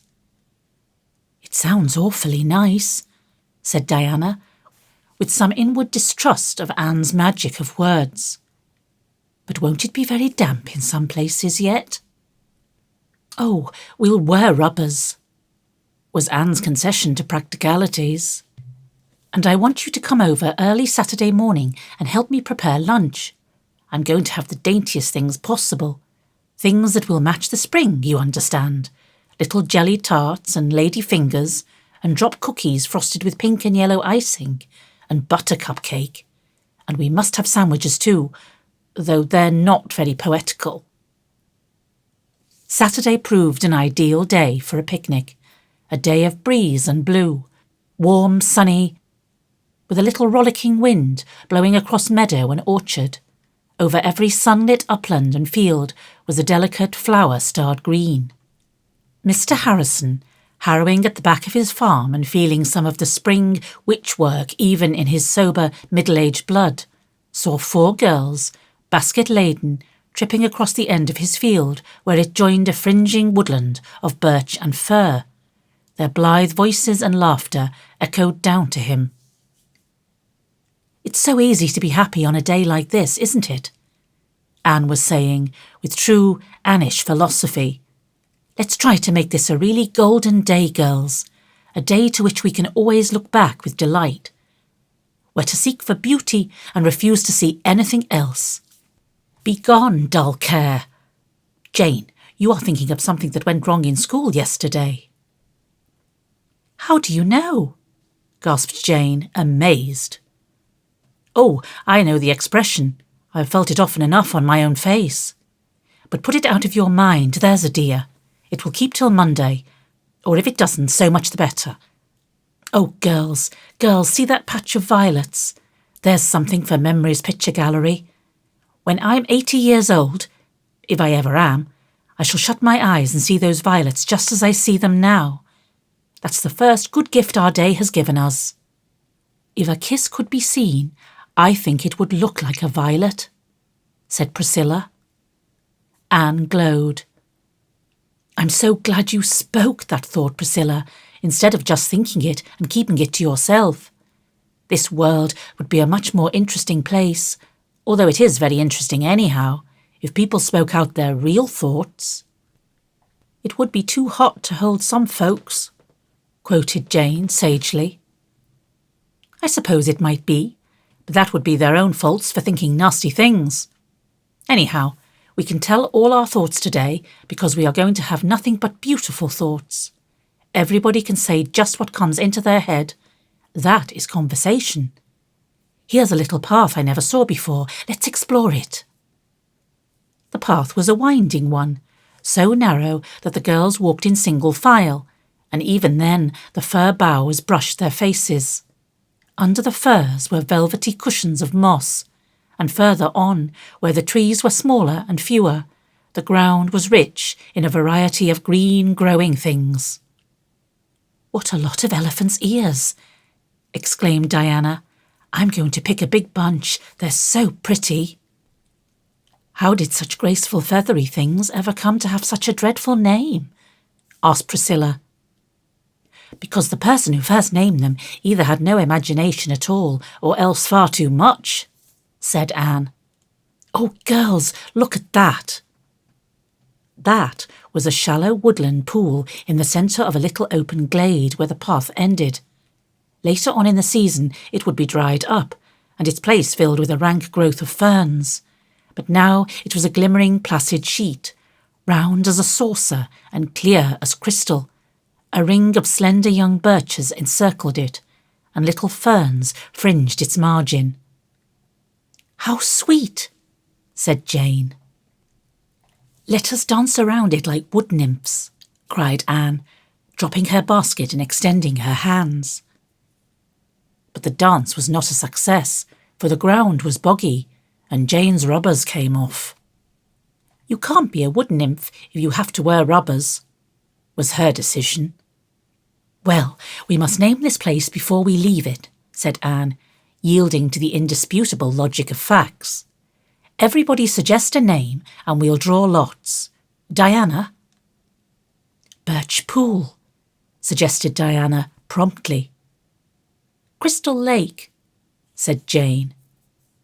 Anne, standing behind them, implored Priscilla with her eyes not to perpetrate another such name, and Priscilla rose to the occasion with Glimmerglass. Anne's selection was the Fairy's Mirror. The names were written on strips of birch bark with a pencil Schoolmarm Jane produced from her pocket, and placed in Anne's hat. Then Priscilla shut her eyes and drew one. Crystal Lake, read Jane triumphantly. Crystal Lake it was, and if Anne thought that chance had played the pool a shabby trick, she did not say so. Pushing through the undergrowth beyond, the girls came out to the young green seclusion of Mr. Silas Sloane's back pasture. Across it they found the entrance to a lane striking up through the woods, and voted to explore it also. It rewarded their quest with a succession of pretty surprises. First, skirting Mr. Sloane's pasture, came an archway of wild cherry trees all in bloom. The girls swung their hats on their arms and wreathed their hair with the creamy, fluffy blossoms. Then the lane turned at right angles and plunged into a spruce wood so thick and dark that they walked in a gloom as of twilight, with not a glimpse of sky or sunlight to be seen. This is where the bad wood elves dwell, whispered Anne. They are impish and malicious, but they can't harm us because they are not allowed to do evil in the spring. There was one peeping at us around that old twisted fir. And didn't you see a group of them on that big freckly toadstool we just passed? The good fairies always dwell in the sunshiny places. I wish there really were fairies, said Jane. Wouldn't it be nice to have 3 wishes granted you, or even only 1? What would you wish for, girls, if you could have a wish granted? I'd wish to be rich and beautiful and clever. I'd wish to be tall and slender, said Diana. I would wish to be famous, said Priscilla. Anne thought of her hair and then dismissed the thought as unworthy. I'd wish it might be spring all the time and in everybody's heart and all our lives, she said. But that, said Priscilla, would be just wishing this world were like heaven. Only like a part of heaven. In the other parts there would be summer and autumn. Yes, and a bit of winter too. I think I want glittering snowy fields and white frosts in heaven sometimes. Don't you, Jane? I don't know, said Jane uncomfortably. Jane was a good girl, a member of the church, who tried conscientiously to live up to her profession and believed everything she had been taught. But she never thought of heaven any more than she could help, for all that. Minnie May asked me the other day if we would wear our best dresses every day in heaven, laughed Diana. And didn't you tell her we would? Asked Anne. Mercy, no. I told her we wouldn't be thinking of dresses at all there. Oh, I think we will. A little, said Anne earnestly. There'll be plenty of time in all eternity for it without neglecting more important things. I believe we'll all wear beautiful dresses. Or I suppose raiment would be a more suitable way of speaking. I shall want to wear pink for a few centuries at first. It would take me that long to get tired of it, I feel sure. I do love pink so, and I can never wear it in this world. Past the spruces, the lane dipped down into a sunny little open where a log bridge spanned a brook. And then came the glory of a sunlit beechwood where the air was like transparent golden wine, and the leaves fresh and green, and the wood floor a mosaic of tremulous sunshine. Then more wild cherries, and a little valley of lissom firs, and then a hill so steep that the girls lost their breath climbing it. But when they reached the top and came out into the open, the prettiest surprise of all awaited them.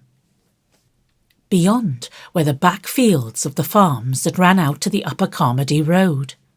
Just before them, hemmed in by beeches and firs, but open to the south, was a little corner, and in it a garden, or what had once been a garden.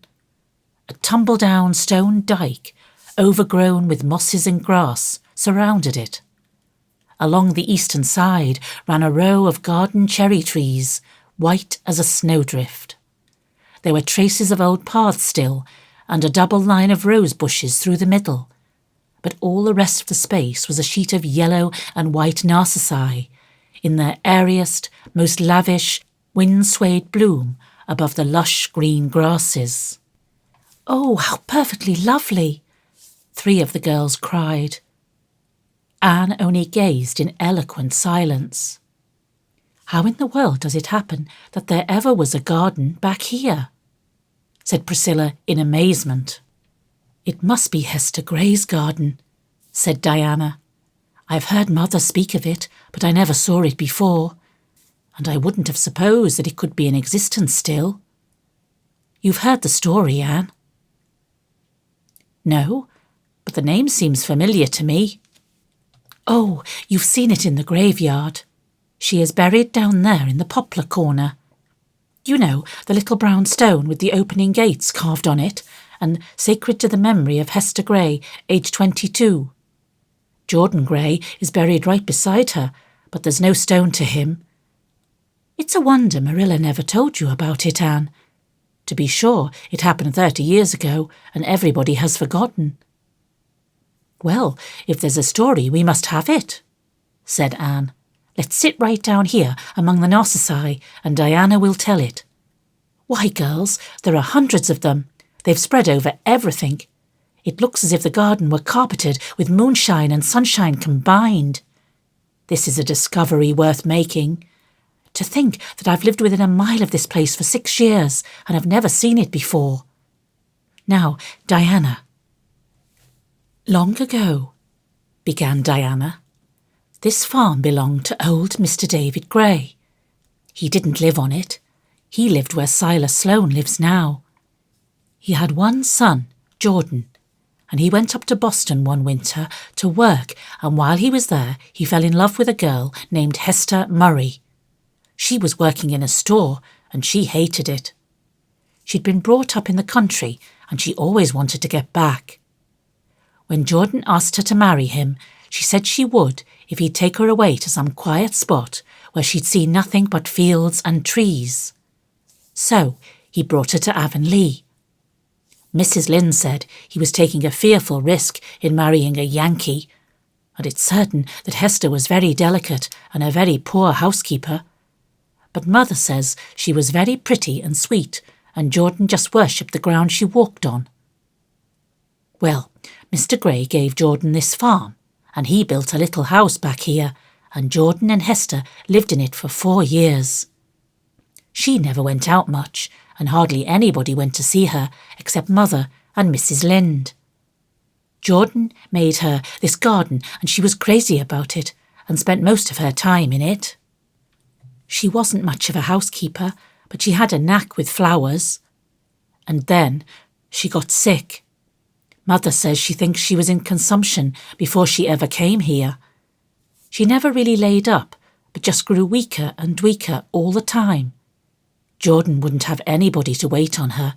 He did it all himself, and Mother says he was as tender and gentle as a woman. Every day he'd wrap her in a shawl and carry her out to the garden, and she'd lie there on a bench, quite happy. They say she used to make Jordan kneel down by her every night and morning and pray with her that she might die out in the garden when the time came. And her prayer was answered. One day Jordan carried her out to the bench, and then he picked all the roses that were out and heaped them over her, and she just smiled up at him and closed her eyes, and that, concluded Diana softly, was the end. "Oh, what a dear story," sighed Anne, wiping away her tears. "What became of Jordan?" asked Priscilla. "He sold the farm after Hester died and went back to Boston. Mr. Jabez Sloane bought the farm and hauled the little house out to the road. Jordan died about 10 years after, and he was brought home and buried beside Hester." "I can't understand how she would have wanted to live back here, away from everything," said Jane. "Oh, I can easily understand that," said Anne thoughtfully.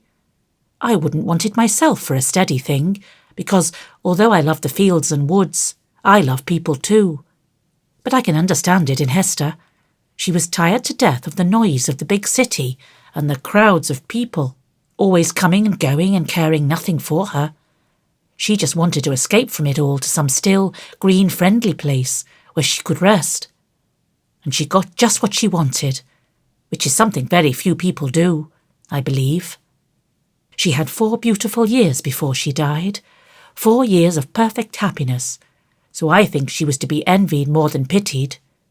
And then to shut your eyes and fall asleep among roses, with the one you loved best on earth smiling down at you. Oh, I think it was beautiful." "She set out those cherry trees over there," said Diana. "She told Mother she'd never live to eat their fruit, but she wanted to think that something she had planted would go on living and helping to make the world beautiful after she was dead." "I'm so glad we came this way," said Anne, the shining-eyed.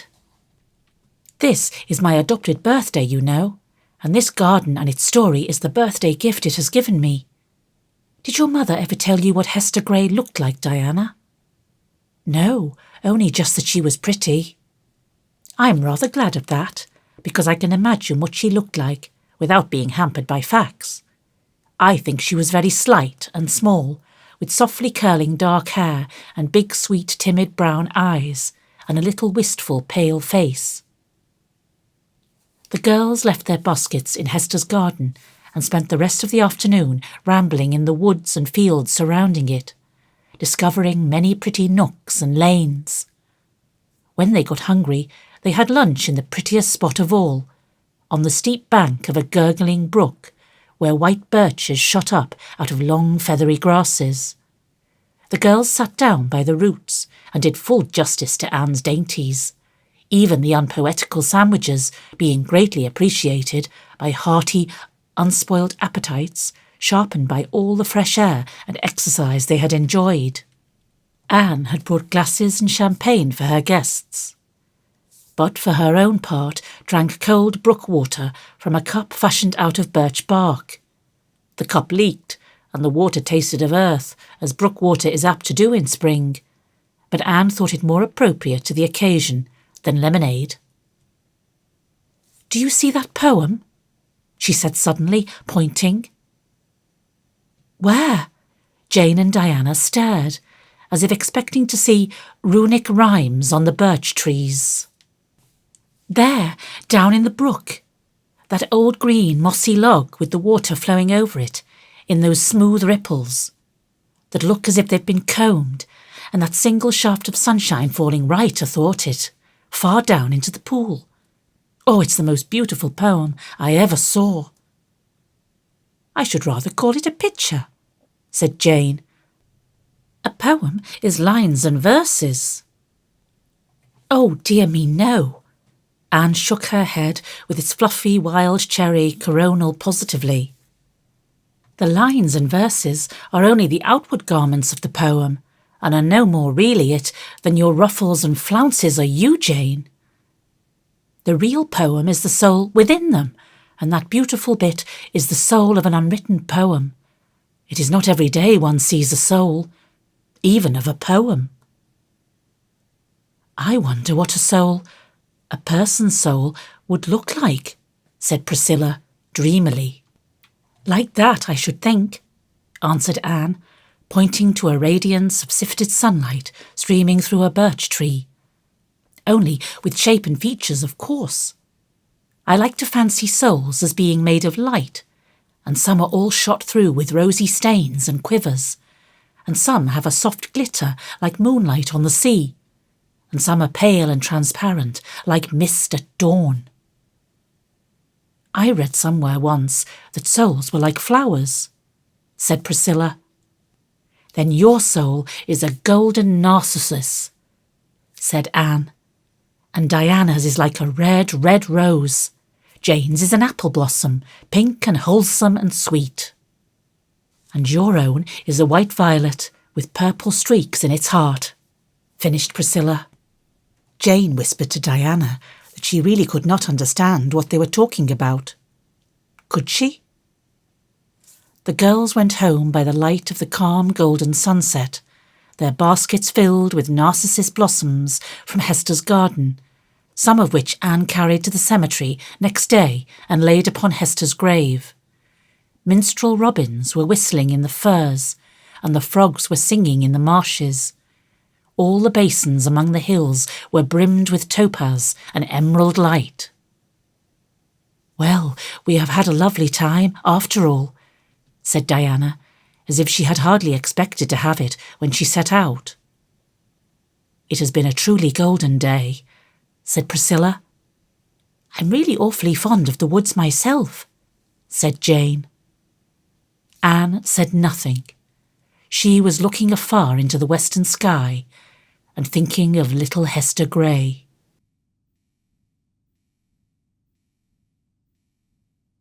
Chapter 14. A Danger Averted.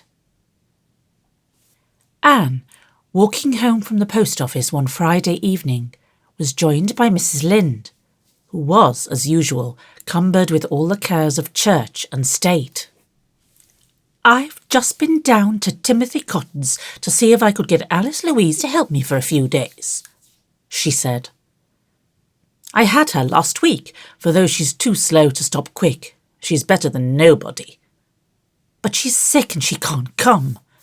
Timothy's sitting there too, coughing and complaining. He's been dying for 10 years, and he'll go on dying for 10 years more. That kind can't even die and have done with it. They can't stick to anything, even to being sick long enough to finish it. They're a terrible shiftless family, and what is to become of them I don't know, but perhaps Providence does." Mrs. Lynde sighed, as if she rather doubted the extent of providential knowledge on the subject. "Marilla was in about her eyes again Tuesday, wasn't she? What did the specialist think of them?" she continued.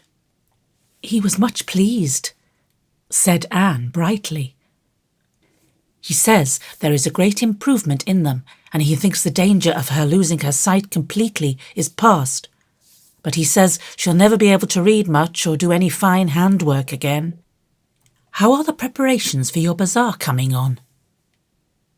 The Ladies' Aid Society was preparing for a fair and supper, and Mrs. Lynde was the head and front of the enterprise. Pretty well. And that reminds me, Mrs. Allen thinks it would be nice to fix up a booth like the old-time kitchen and serve a supper of baked beans, doughnuts, pie, and so on. We're collecting old-fashioned fixings everywhere. Mrs. Simon Fletcher is going to lend us her mother's braided rugs, and Mrs. Levi Bolter has some old chairs, and Aunt Mary Shaw will lend us her cupboard with the glass doors. I suppose Marilla will let us have her brass candlesticks. And we want all the old dishes we can get. Mrs. Allen is especially set on having a real blue willow ware platter, if we can find one. But nobody seems to have one. Do you know where we could get one? Miss Josephine Barry has one. I'll write and ask her if she'll lend it for the occasion, said Anne. Well, I wish you would. I guess we'll have the supper in about a fortnight's time. Uncle Abe Andrews is prophesying rain and storms for about that time, and that's a pretty sure sign we'll have fine weather. The said Uncle Abe, it may be mentioned, was at least like other prophets in that he had small honour in his own country. He was, in fact, considered in the light of a standing joke, for few of his weather predictions were ever fulfilled. Mr. Elisha Wright, who laboured under the impression that he was a local wit, used to say that nobody in Avonlea ever thought of looking in the Charlottetown dailies for weather probabilities. No, they just asked Uncle Abe what it was going to be tomorrow and expected the opposite. Nothing daunted, Uncle Abe kept on prophesying. We want to have the fair over before the election comes off, continued Mrs. Lynde, for the candidates will be sure to come and spend lots of money. The Tories are bribing right and left, so they might as well be given a chance to spend their money honestly for once. Anne was a red-hot Conservative, out of loyalty to Matthew's memory, but she said nothing. She knew better than to get Mrs. Lynde started on politics. She had a letter for Marilla, postmarked from a town in British Columbia. It's probably from the children's uncle, she said excitedly when she got home. Oh, Marilla, I wonder what he says about them. The best plan might be to open it and see, said Marilla curtly. A close observer might have thought that she was excited also, but she would rather have died than show it. Anne tore open the letter and glanced over the somewhat untidy and poorly written contents. He says he can't take the children this spring. He's been sick most of the winter and his wedding is put off. He wants to know if we can keep them till the fall, and he'll try and take them then. We will, of course, won't we, Marilla? I don't see that there is anything else for us to do, said Marilla rather grimly, although she felt a secret relief. Anyhow, they're not so much trouble as they were, or else we've got used to them. Davy has improved a great deal. His manners are certainly much better, said Anne cautiously, as if she were not prepared to say as much for his morals. Anne had come home from school the previous evening to find Marilla away at an aid meeting, Dora asleep on the kitchen sofa, and Davy in the sitting-room closet, blissfully absorbing the contents of a jar of Marilla's famous yellow plum preserves. Company jam, Davy called it, which he had been forbidden to touch. He looked very guilty when Anne pounced on him and whisked him out of the closet. Davy Keith, don't you know that it is very wrong for you to be eating that jam, when you were told never to meddle with anything in that closet? Yes, I knew it was wrong, admitted Davy uncomfortably. But plum jam is awful nice, Anne. I just peeped in and it looked so good, I thought I'd take just a weeny taste. I stuck my finger in, Anne groaned, and licked it clean, and it was so much gooder than I'd thought that I got a spoon and just sailed in. Anne gave him such a serious lecture on the sin of stealing plum jam that Davy became conscience-stricken and promised with repentant kisses never to do it again. Anyhow, there'll be plenty of jam in heaven. That's one comfort, he said complacently. Anne nipped a smile in the bud. Perhaps there will, if we want it, she said. But what makes you think so? Why, it's in the catechism, said Davy. Oh no, there is nothing like that in the catechism, Davy. But I tell you there is, persisted Davy. It was in that question Marilla taught me last Sunday. Why should we love God? It says, because he makes preserves and redeems us. Preserves is just a holy way of saying jam. I must get a drink of water, said Anne hastily. When she came back, it cost her some time and trouble to explain to Davy that a certain comma in the said catechism question made a great deal of difference in the meaning.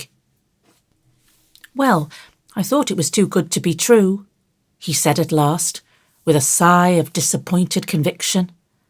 And besides, I didn't see when he'd find time to make jam if it's one endless Sabbath day, as the hymn says. I don't believe I want to go to heaven.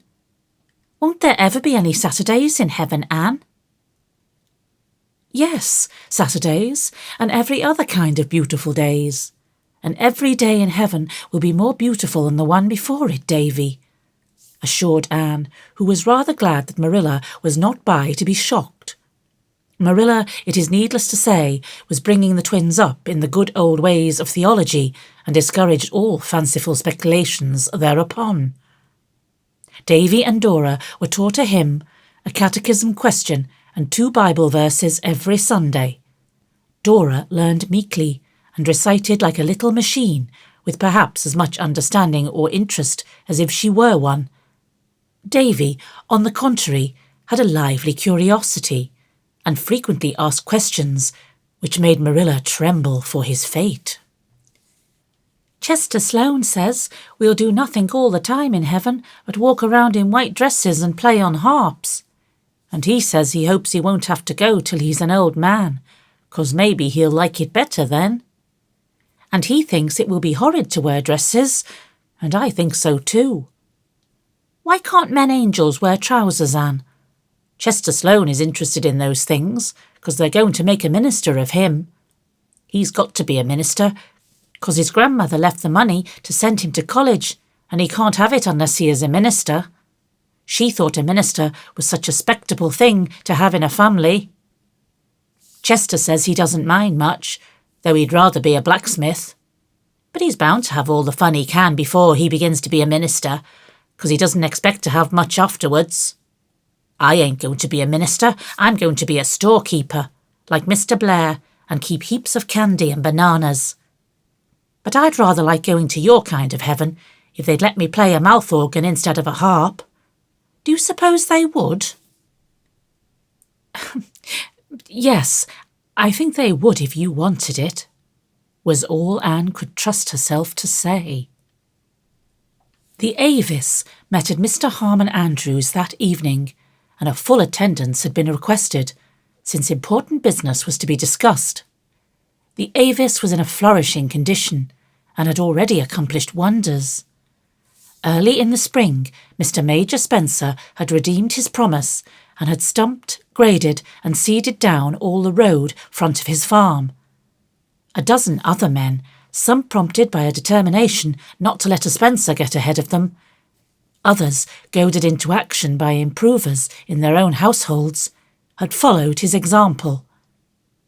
The result was that there were long strips of smooth velvet turf where once had been unsightly undergrowth or brush. The farm fronts that had not been done looked so badly by contrast that their owners were secretly shamed into resolving to see what they could do another spring. The triangle of ground at the crossroads had also been cleared and seeded down, and Anne's bed of geraniums, unharmed by any marauding cow, was already set out in the centre. Altogether, the improvers thought that they were getting on beautifully, even if Mr. Levi Bolter, tactfully approached by a carefully selected committee in regard to the old house on his upper farm, did bluntly tell them that he wasn't going to have it meddled with. At this special meeting, they intended to draw up a petition to the school trustees, humbly praying that a fence be put around the school grounds. And a plan was also to be discussed for planting a few ornamental trees by the church, if the funds of the society would permit of it. For, as Anne said, there was no use in starting another subscription as long as the hall remained blue. The members were assembled in the Andrews parlour, and Jane was already on her feet to move the appointment of a committee which should find out and report on the price of said trees, when Gertie Pye swept in, pompadoured and frilled within an inch of her life. Gertie had a habit of being late. To make her entrance more effective, spiteful people said.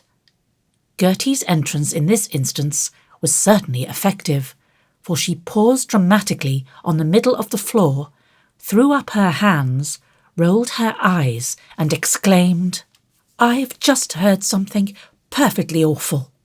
What do you think?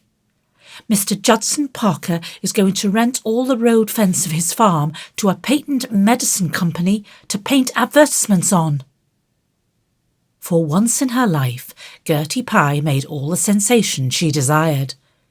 If she had thrown a bomb among the complacent improvers, she could hardly have made more. "It can't be true," said Anne blankly. "That's just what I said when I heard it first, don't you know?" said Gertie, who was enjoying herself hugely. "I said it couldn't be true. That Judson Parker wouldn't have the heart to do it, don't you know? But Father met him this afternoon and asked him about it, and he said it was true. Just fancy! His farm is side on to the New Bridge Road, and how perfectly awful it will look to see advertisements of pills and plasters all along it, don't you know?" The improvers did know, all too well. Even the least imaginative among them could picture the grotesque effect of half a mile of board fence adorned with such advertisements. All thought of church and school grounds vanished before this new danger. Parliamentary rules and regulations were forgotten, and Anne, in despair, gave up trying to keep minutes at all. Everybody talked at once, and fearful was the hubbub. "Oh, let us keep calm," implored Anne, who was the most excited of them all, "and try to think of some way of preventing him." "I don't know how you're going to prevent him," exclaimed Jane bitterly. "Everybody knows what Judson Parker is. He'll do anything for money. He hasn't a spark of public spirit or any sense of the beautiful." The prospect looked rather unpromising. Judson Parker and his sister were the only Parkers in Avonlea, so that no leverage could be exerted by family connections. Martha Parker was a lady of all too certain age who disapproved of young people in general and the improvers in particular. Judson was a jovial, smooth-spoken man, so uniformly good-natured and bland that it was surprising how few friends he had. Perhaps he had got the better in too many business transactions, which seldom makes for popularity. He was reputed to be very sharp, and it was the general opinion that he hadn't much principle. "If Judson Parker has a chance to turn an honest penny, as he says himself, he'll never lose it," declared Fred Wright. "Is there nobody who has any influence over him?" asked Anne despairingly.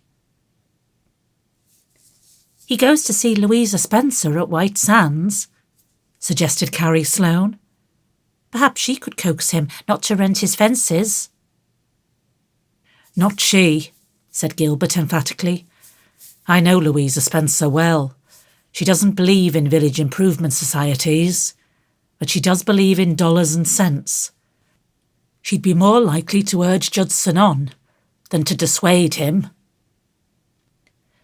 "The only thing to do is to appoint a committee to wait on him and protest," said Julia Bell. "And you must send girls, for he'd hardly be civil to boys. But I won't go, so nobody need nominate me." "Better send Anne alone," said Oliver Sloane. "She can talk Judson over if anybody can." Anne protested. She was willing to go and do the talking, but she must have others with her for moral support. Diana and Jane were therefore appointed to support her morally, and the improvers broke up, buzzing like angry bees with indignation. Anne was so worried that she didn't sleep until nearly morning, and then she dreamed that the trustees had put a fence around the school and painted "Try purple pills" all over it. The committee waited on Judson Parker the next afternoon. Anne pleaded eloquently against his nefarious design, and Jane and Diana supported her morally and valiantly. Judson was sleek, suave, flattering, paid them several compliments of the delicacy of sunflowers, felt real bad to refuse such charming young ladies, but business was business. Couldn't afford to let sentiment stand in the way these hard times. "But I'll tell you what I will do," he said, with a twinkle in his light, full eyes. "I'll tell the agent he must use only handsome, tasty colours, red and yellow and so on. I'll tell him he mustn't paint the ads blue on any account." The vanquished committee retired, thinking things not lawful to be uttered. "We have done all we can do, and must simply trust the rest to Providence," said Jane, with an unconscious imitation of Mrs. Lynde's tone and manner. "I wonder if Mr. Allen could do anything," reflected Diana. Anne shook her head. "No, it's no use to worry Mr. Allen, especially now when the baby's so sick. Judson would slip away from him as smoothly as from us, although he has taken to going to church quite regularly just now. That is simply because Louisa Spencer's father is an elder and very particular about such things." "Judson Parker is the only man in Avonlea who would dream of renting his fences," said Jane indignantly. "Even Levi Bolter or Lorenzo White would never stoop to that, tight-fisted as they are. They would have too much respect for public opinion." Public opinion was certainly down on Judson Parker when the facts became known, but that did not help matters much. Judson chuckled to himself and defied it, and the improvers were trying to reconcile themselves to the prospect of seeing the prettiest part of the New Bridge Road defaced by advertisements, when Anne rose quietly at the president's call for reports of committees on the occasion of the next meeting of the society, and announced that Mr. Judson Parker had instructed her to inform the society that he was not going to rent his fences to the Patent Medicine Company. Jane and Diana stared as if they found it hard to believe their ears. Parliamentary etiquette, which was generally very strictly enforced in the Avis, forbade them giving instant vent to their curiosity, but after the society adjourned, Anne was besieged for explanations. Anne had no explanation to give. Judson Parker had overtaken her on the road the preceding evening and told her that he had decided to humour the Avis in its peculiar prejudice against patent medicine advertisements. That was all Anne would say, then or ever afterwards, and it was the simple truth. But when Jane Andrews, on her way home, confided to Oliver Sloane her firm belief that there was more behind Judson Parker's mysterious change of heart than Anne Shirley had revealed, she spoke the truth also. Anne had been down to old Mrs. Irving's on the Shore Road the preceding evening, and had come home by a shortcut which led her first over the low-lying shore fields, and then through the beech wood below Robert Dixon's, by a little footpath that ran out to the main road just above the lake of shining waters, known to unimaginative people as Barry's Pond. 2 men were sitting in their buggies, reined off to the side of the road, just at the entrance of the path. One was Judson Parker, the other was Jerry Corcoran, a Newbridge man, against whom, as Mrs. Lynde would have told you in eloquent italics, nothing shady had ever been proved. He was an agent for agricultural implements and a prominent personage in matters political. He had a finger, some people said all his fingers, in every political pie that was cooked, and as Canada was on the eve of a general election, Jerry Corcoran had been a busy man for many weeks, canvassing the country in the interests of his party's candidate. Just as Anne emerged from under the overhanging beech boughs, she heard Corcoran say, "If you'll vote for Amesbury, Parker, well, have a note for that pair of harrows you've got in the spring. I suppose you wouldn't object to having it back, hey?" "Well, since you put it that way," drawled Judson with a grin, "I reckon I might as well do it. A man must look out for his own interests in these hard times." Both saw Anne at this moment, and conversation abruptly ceased. Anne bowed frostily and walked on, with her chin slightly more tilted than usual. Soon Judson Parker overtook her. "Have a lift, Anne?" he inquired genially. "Thank you, no," said Anne politely, but with a fine needle-like disdain in her voice that pierced even Judson Parker's none-too-sensitive consciousness. His face reddened, and he twitched his reins angrily. But the next second prudential considerations checked him. He looked uneasily at Anne as she walked steadily on, glancing neither to the right nor to the left. Had she heard Corcoran's unmistakable offer and his own too plain acceptance of it? Confound Corcoran! If he couldn't put his meaning into less dangerous phrases, he'd get into trouble some of these long-come-shorts.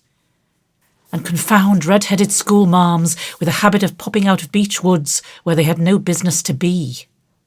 If Anne had heard, Judson Parker measuring her corn in his own half-bushel, as the country saying went, and cheating himself thereby, as such people generally do, believed that she would tell it far and wide. Now, Judson Parker, as had been seen, was not overly regardful of public opinion, but to be known as having accepted a bribe would be a nasty thing, and if it ever reached Isaac Spencer's ears, farewell forever to all hope of winning Louisa Jane with her comfortable prospects as the heiress of a well-to-do farmer. Judson Parker knew that Mr. Spencer looked somewhat askance at him as it was. He could not afford to take any risks. "Anne, I've been wanting to see you about that little matter we were discussing the other day. I've decided not to let my fences to that company after all. A society with a name like yours ought to be encouraged." Anne thawed out the merest trifle. "Thank you," she said. And you needn't mention that little conversation of mine with Jerry." "I have no intention of mentioning it at any case," said Anne icily, for she would have seen every fence in Avonlea painted with advertisements before she would have stooped to bargain with a man who would sell his vote. Just so," agreed Judson, imagining that they understood each other beautifully. "I didn't suppose you would. Of course, I was only stringing Jerry. He thinks he's so all-fired cute and smart. I've no intention of voting for Amesbury. I'm going to vote for Grant, as I've always done. You'll see that when the election comes off. I just led Jerry on to see if he would commit himself. And it's all right about that fence. You can tell the improvers that." "It takes all sorts of people to make a world, as I've often heard, but I think there are some who could be spared," Anne told her reflection in the east gable mirror that night. "I wouldn't have mentioned the disgraceful thing to a soul anyhow, so my conscience is clear on that score. I really don't know who or what is to be thanked for this. I did nothing to bring it about, and it's hard to believe that Providence ever works by means of the kind of politics men like Judson Parker and Jerry Corcoran have."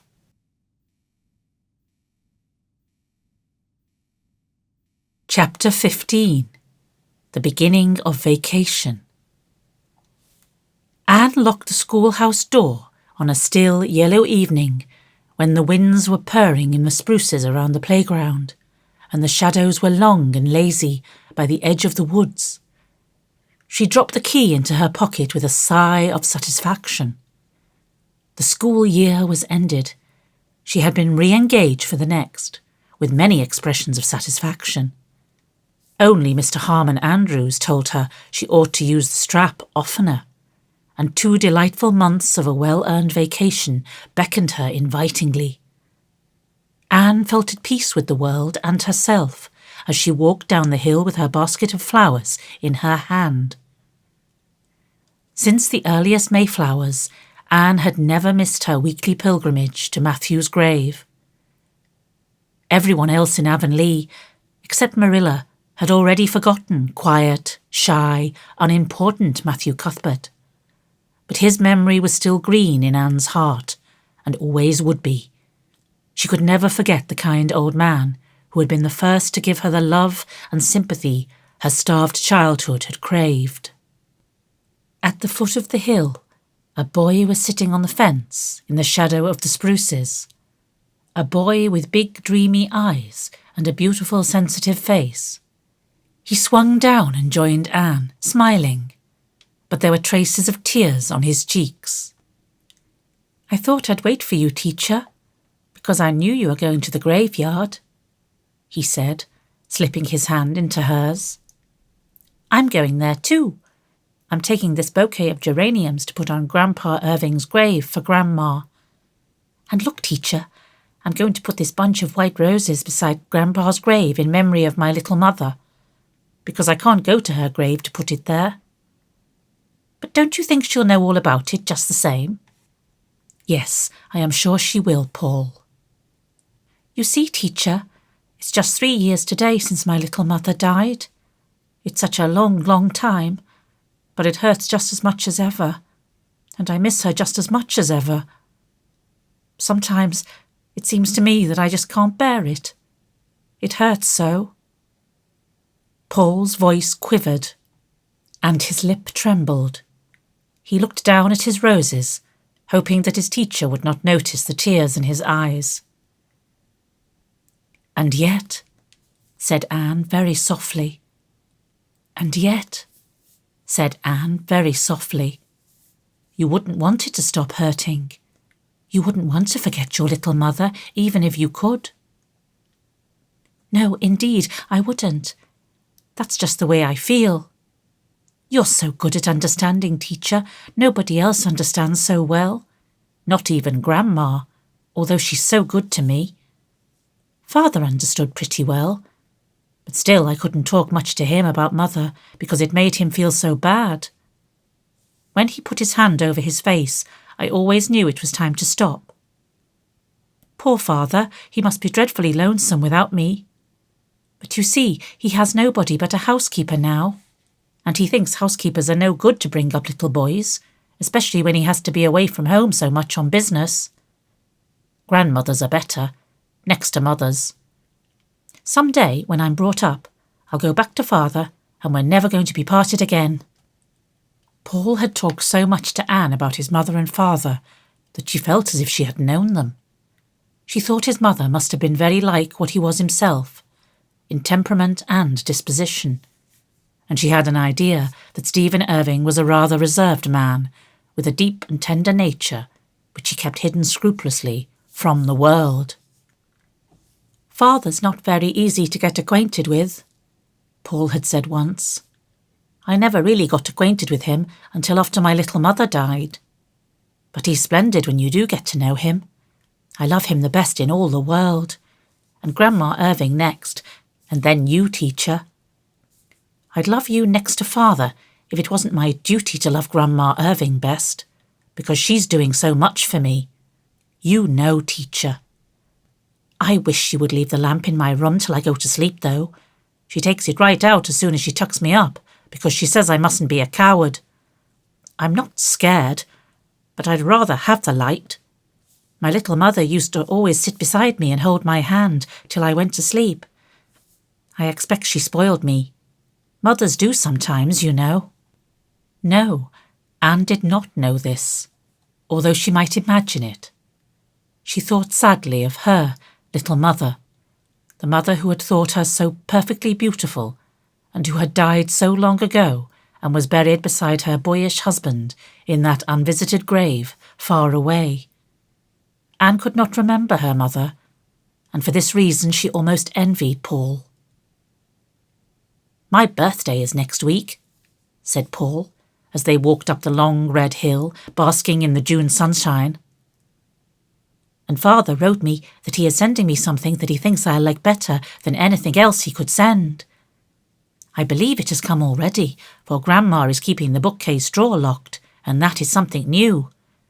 And when I asked her why, she just looked mysterious and said little boys mustn't be too curious. It's very exciting to have a birthday, isn't it? I'll be 11. You'd never think it to look at me, would you? Grandma says I'm very small for my age, and that it's all because I don't eat enough porridge. I do my very best, but Grandma gives such generous platefuls. There's nothing mean about Grandma, I can tell you. Ever since you and I had that talk about praying going home from Sunday school that day, teacher, when you said we ought to pray about all our difficulties, I prayed every night that God would give me enough grace to enable me to eat every bit of my porridge in the mornings. But I've never been able to do it yet, and whether it's because I have too little grace or too much porridge, I really can't decide. Grandma says Father was brought up on porridge, and it certainly did work well in his case, for you ought to see the shoulders he has. But sometimes, concluded Paul with a sigh and a meditative air, I really think porridge will be the death of me. Anne permitted herself a smile, since Paul was not looking at her. All Avonlea knew that old Mrs. Irving was bringing her grandson up in accordance with the good, old-fashioned methods of diet and morals. "Let us hope not, dear," she said cheerfully. "How are your rock people coming on? Does the oldest twin still continue to behave himself?" "He has to,"